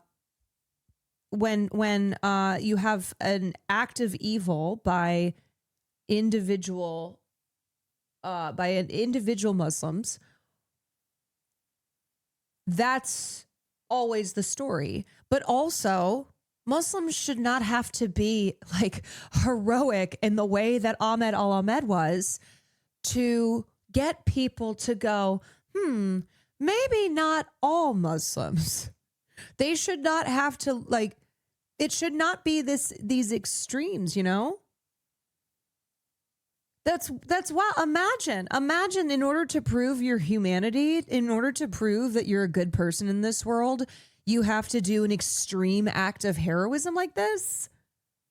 No, you shouldn't have to. So one, the erasure of Ahmed al-Ahmed, especially because that didn't go well with the narrative of look at these violent Muslims who committed this anti-Semitic terrorist attack, which is what happened. That is factual. But the agenda being pushed is all Muslims are violent. They see, we told you they're inherently violent. That's why we're right to be Islamophobic. That's why we're right to be like doing a genocide over in Palestine.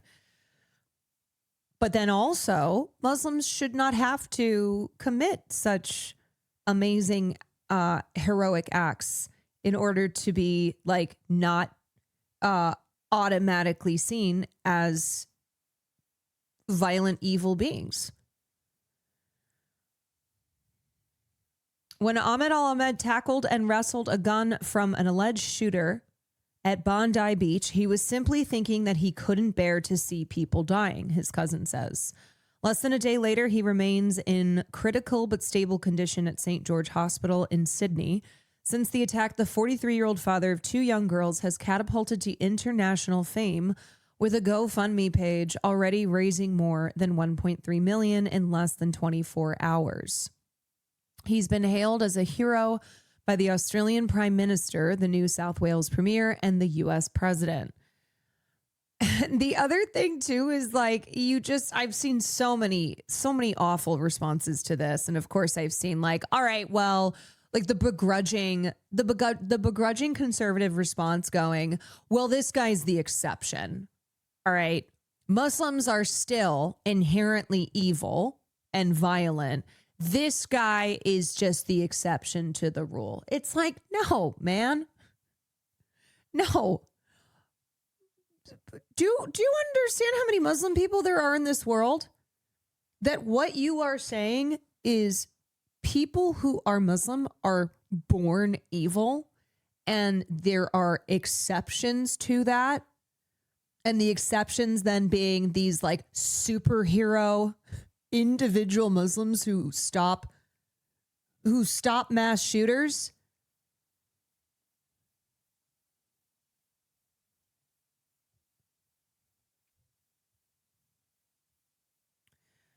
Anthony Albanese singled out Ahmed at a press conference on Monday, paying tribute to his actions as an example of Australians coming together. Ahmed al-Ahmed took the gun off that perpetrator at great risk to himself and suffered serious injury as a result of that, and is currently going through operations today in hospital.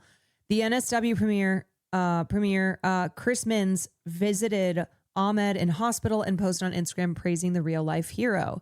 Last night, his incredible bravery no doubt saved countless lives. Well, if he had a gun, he would have been able to save more. That's all I'm saying. Good guy with a gun stopping a bad guy with a gun. Yeehaw! At least 16 people, including one of the alleged gunmen, were killed in the mass shooting during a Hanukkah celebration on Sunday evening. Also, let me just say, this is an anti-Semitic attack, and trying to like pretend that it's not, or I don't know, thinking like if you acknowledge this being an anti-Semitic attack, then somehow you're feeding like the Zionist narrative that it's like a win for Zionism. No, this is an anti-Semitic attack. What the line needs to be drawn at is then when you have Zionists like Benjamin Netanyahu using this to try and further their evil goals of exterminating Palestinians, that's where you draw the line. But like I think I've seen, I've seen people on the internet who don't seem to recognize like how to make that differentiation.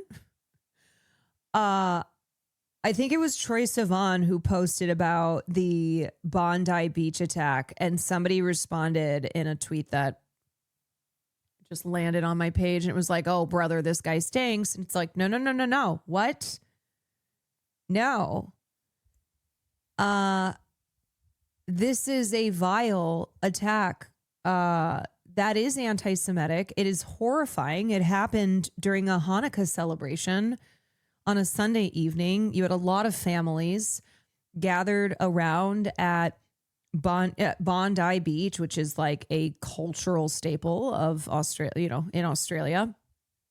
But what shouldn't happen is using this to push an Islamophobic message of like, oh, see, this is what happens when you say globalize the Intifada, when you fight for, when you're pro-Palestine, then it results in Jewish people being mass murdered in Australia.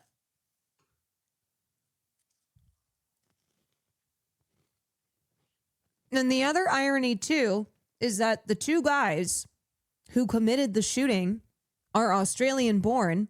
Ahmed Al-Ahmed is an immigrant. He is somebody who immigrated to Australia. And so just the irony in this anti-immigrant messaging that has spread across the globe, the father, or maybe it's not the father, the son, or at least the son. But at the very least, Ahmed is somebody who has been demonized by a lot of the growing fascist movements across the globe that are using immigrants, especially brown and black immigrants, as a scapegoat. And would you look at that? It seems that maybe this doesn't fit your narrative, because it seems that maybe the truth is that you can't demonize groups of people in the way that immigrants are one group that has been constantly demonized and scapegoated, used as a scapegoat over and over. Did you see Pink's post? Yeah, it's real. See, this ain't it. Today's a good day to let your Jewish friends know you see and believe them and their lived experience and love them more than you love social media propaganda and tokenized anti-Zionist voices. Fuck out of here. Fuck out of here, Pink. A truly absurd and violent response from Pink that blames anti-occupation Jews for yesterday's massacre of Jewish people. This is vile. Oh, of course, this is Jonah Platt's. Oh, of course. This is Mark Platt's adult baby son, Jonah Platt. Yep. Who made this post that then Pink shared. Fuck you. Fuck you. This is so disgusting.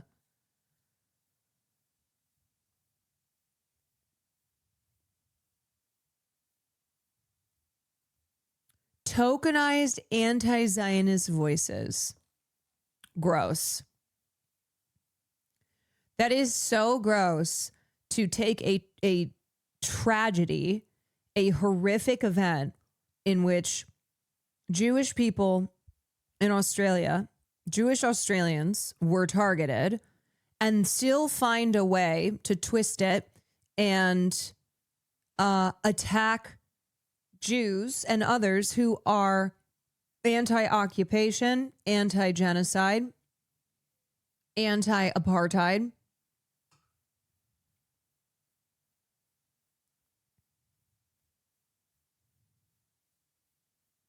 Ugh. That is so gross. Jonah Platt fucking sucks. He is...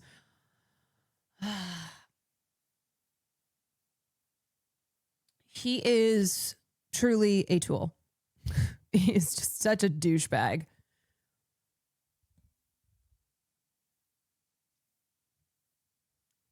Anyway, Jose, a cousin of Ahmed, said he was recovering from his first surgery and had 2 more to come.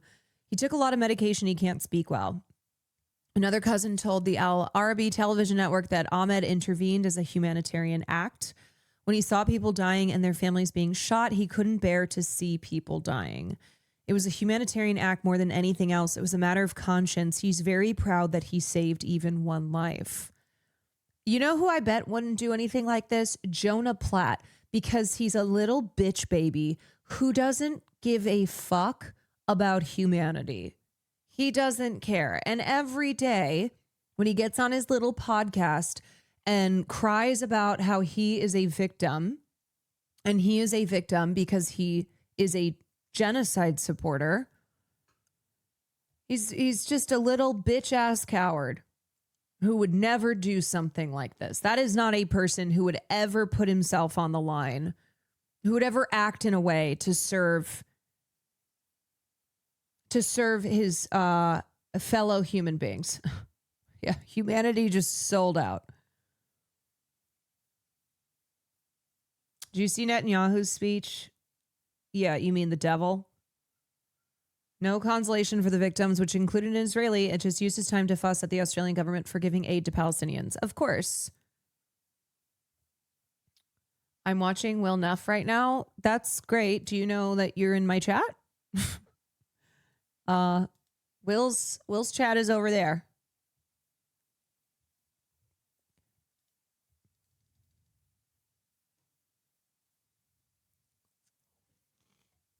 When he saw this scene, I already read that. Assad said his cousin was an Australian citizen of Syrian origin from the city of Idlib.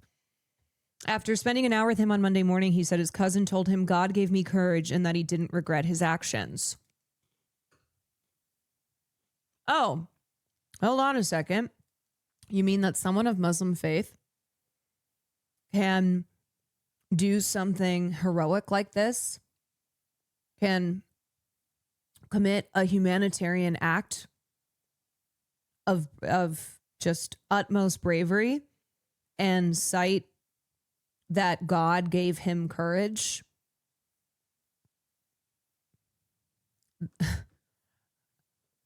Wow. Hold on a second. I thought Muslims inciting Allah was always in the name of doing violence to innocent people. Wait a second. It's almost as if the problem is extremists, like in every religion. It's almost as if it's not that every follower of Islam is a violent person committing acts of violence or will at any moment, but it's that it's those who are extremist in their religious beliefs and use religion and invoke God or whoever else they say is commanding them in order to justify the violence that they commit. Ahmed's parents, Mohammed and Malakeh, told ABC News that their son was shot 4 to 5 times in his shoulder. My God. My son is a hero. He served in the police. He has the passion to defend people. His mother said he saw that people were dying and people were losing their lives. And when that guy, the shooter, ran out of ammo, he took it from him, but he was hit. We pray that God saves him. According to his parents, Ahmed had been having a coffee with a friend in Bondi when he heard the shots ring out. They said he would have done anything to protect anyone. When he did what he did, he wasn't thinking about the background of the people that he's saving, the people dying in the street. He doesn't discriminate between one nationality and another, especially here in Australia. There's no difference between one citizen and another. We're all just mates. That's why it's all just, hi, mate. Hello, mate. Everybody's just a mate. He really is a superhero. Lubaba Al-Midi Al-Kahil, the media director for the Australians for Syria Association, visited Ahmed on Monday afternoon to deliver a tray of food and a bouquet of flowers. She said he had undergone successful surgery and was recovering, but was still in pain. What he did, he really is a superhero. Al-Kahil hadn't met Ahmed prior to the tragedy, but said the community was very proud of him. You might not believe it, but while we were watching the news, a lot of us had the feeling that he looks Syrian. He looks really Syrian. Then we found out he is Syrian. She said Ahmed came from a lovely family that was surrounding him with care and prayers. This is not strange for a Syrian individual. The community is lovely, supportive with strong bonds. We've refused injustice and persecution, and it's not strange that one of us had the feeling, no, I will not watch, I will die to help. For Al-Kahil, the profound tragedy also brought a sense of fear. As Muslims, every time there's an attack, we say to ourselves, oh no, people will say it's Muslims that are bad. We are scared to leave our houses if we'll be accused. But our religion is a religion of peace, and we are very peaceful people. This proves that. I mean, it's just absurd how, like, every time somebody from a group of people that already has had to deal with constant dehumanization and being demonized, when somebody an individual commits an act of violence, that of course the collective is blamed. It's used as some type of proof. Nowadays in American society, if a school shooter is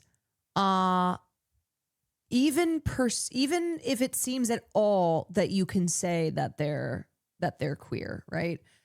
Trans is of course offered up as just now a generic everybody transgender as just a general label for a shooter who may at all be gender nonconforming, or they'll just make it up as well. But it's scary, and it's it's terrifying, right? If you're if you're already marginalized, if you have to deal with marginalization and with constantly being treated as an agent of evil and pushing some type of evil ideology just for merely existing, there is that fear when somebody who is either the same ethnicity or race as you, or shared religion, or gender, sexual identity, does something violent, and it has no bearing. That doesn't mean they're violent because they are Muslim, because they are trans. And yet every time now it's just gleefully used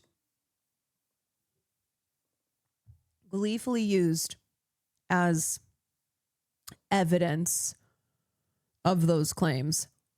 But if the shooter is white, if the shooter's a white Christian man, a white man who's got a manifesto where he's like, I love Ben Shapiro, I love Donald Trump, where he comes from a MAGA, conservative right-wing background, oh no. Oh no, this is simply an instance of problems with mental health. Okay, we need to take mental health seriously. This is a troubled individual. Even if it's fulfilling a pattern, a societal pattern.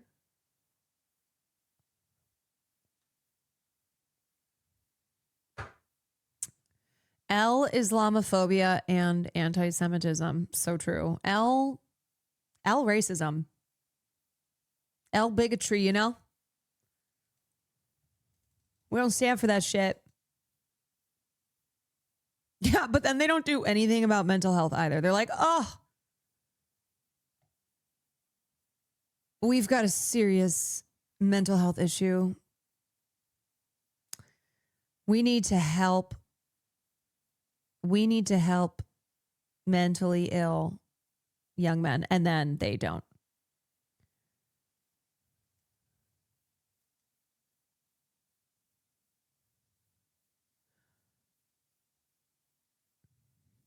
Sorry, but this kind of seems in poor taste. Steve Zaitchik wrote a piece. I sat down to dinner with Rob, Michelle, and Nick Reiner. It was heartwarming and jarring. With the son suspected of murdering his parents, recalling an hours-long session at a Toronto restaurant 10 years ago and the light it sheds on a dark dynamic. I'm like, Can we wait a second? I don't know.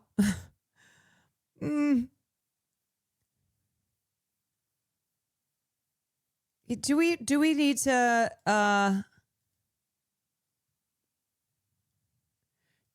write a whole ass story about one dinner that you had so that you can potentially capitalize on this moment? I don't know. Something just,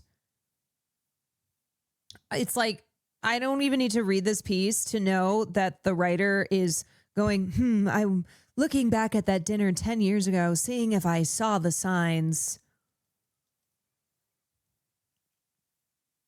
Like if there were any clues that would have told me that a decade from now, Nick will murder his parents. Thought you'd appreciate this.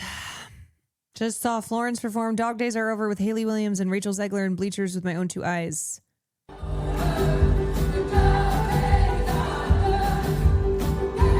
Cool people hanging out.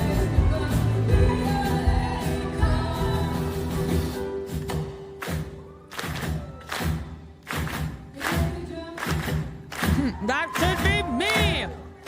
Yeah, wow, I'm so happy for you. That should be me.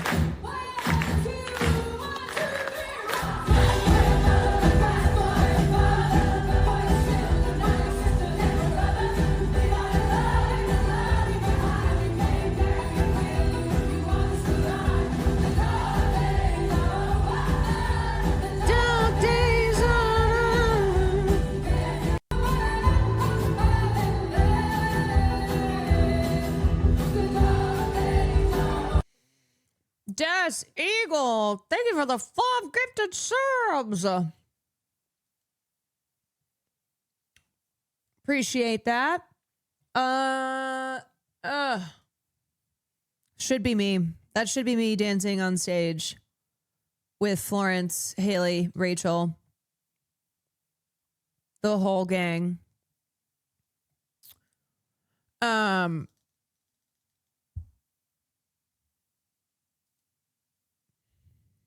Kayla Says was there. Wow. I'm happy for you, but it should have been me. Oh my God. I'm jealous. Okay. Shall we do a little gaming? I think we've talked enough for today. Probably not gonna, I don't think I'm gonna watch an Actors on Actors, so let me take that out.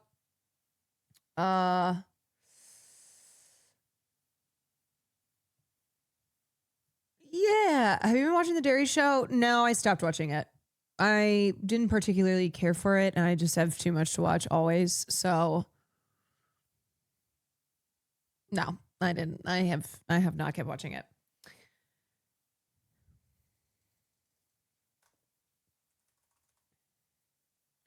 Okay.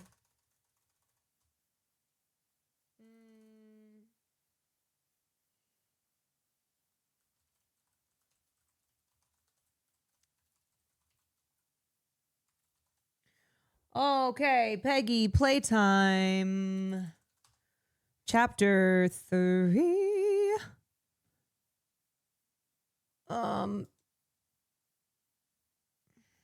We do gaming here on the stream. We try and do it all. We try and do it all. Sometimes we succeed. Sometimes we don't. But we do always try.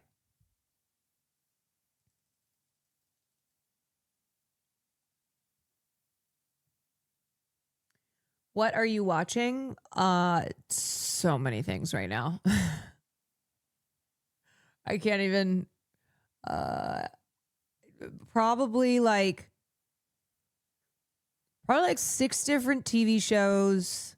I'm always in the middle of some film, multiple films.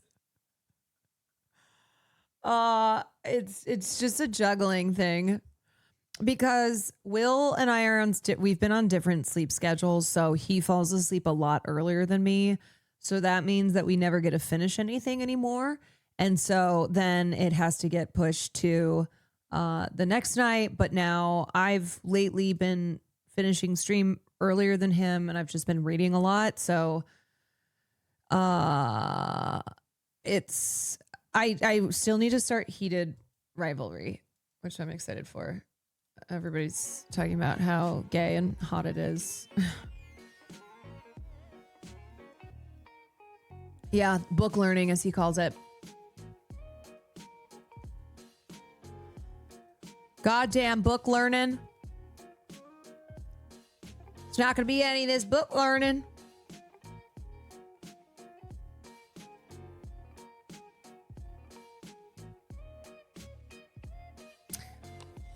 Okay, chapter 3. I'm going to turn off the lights. Use the potty.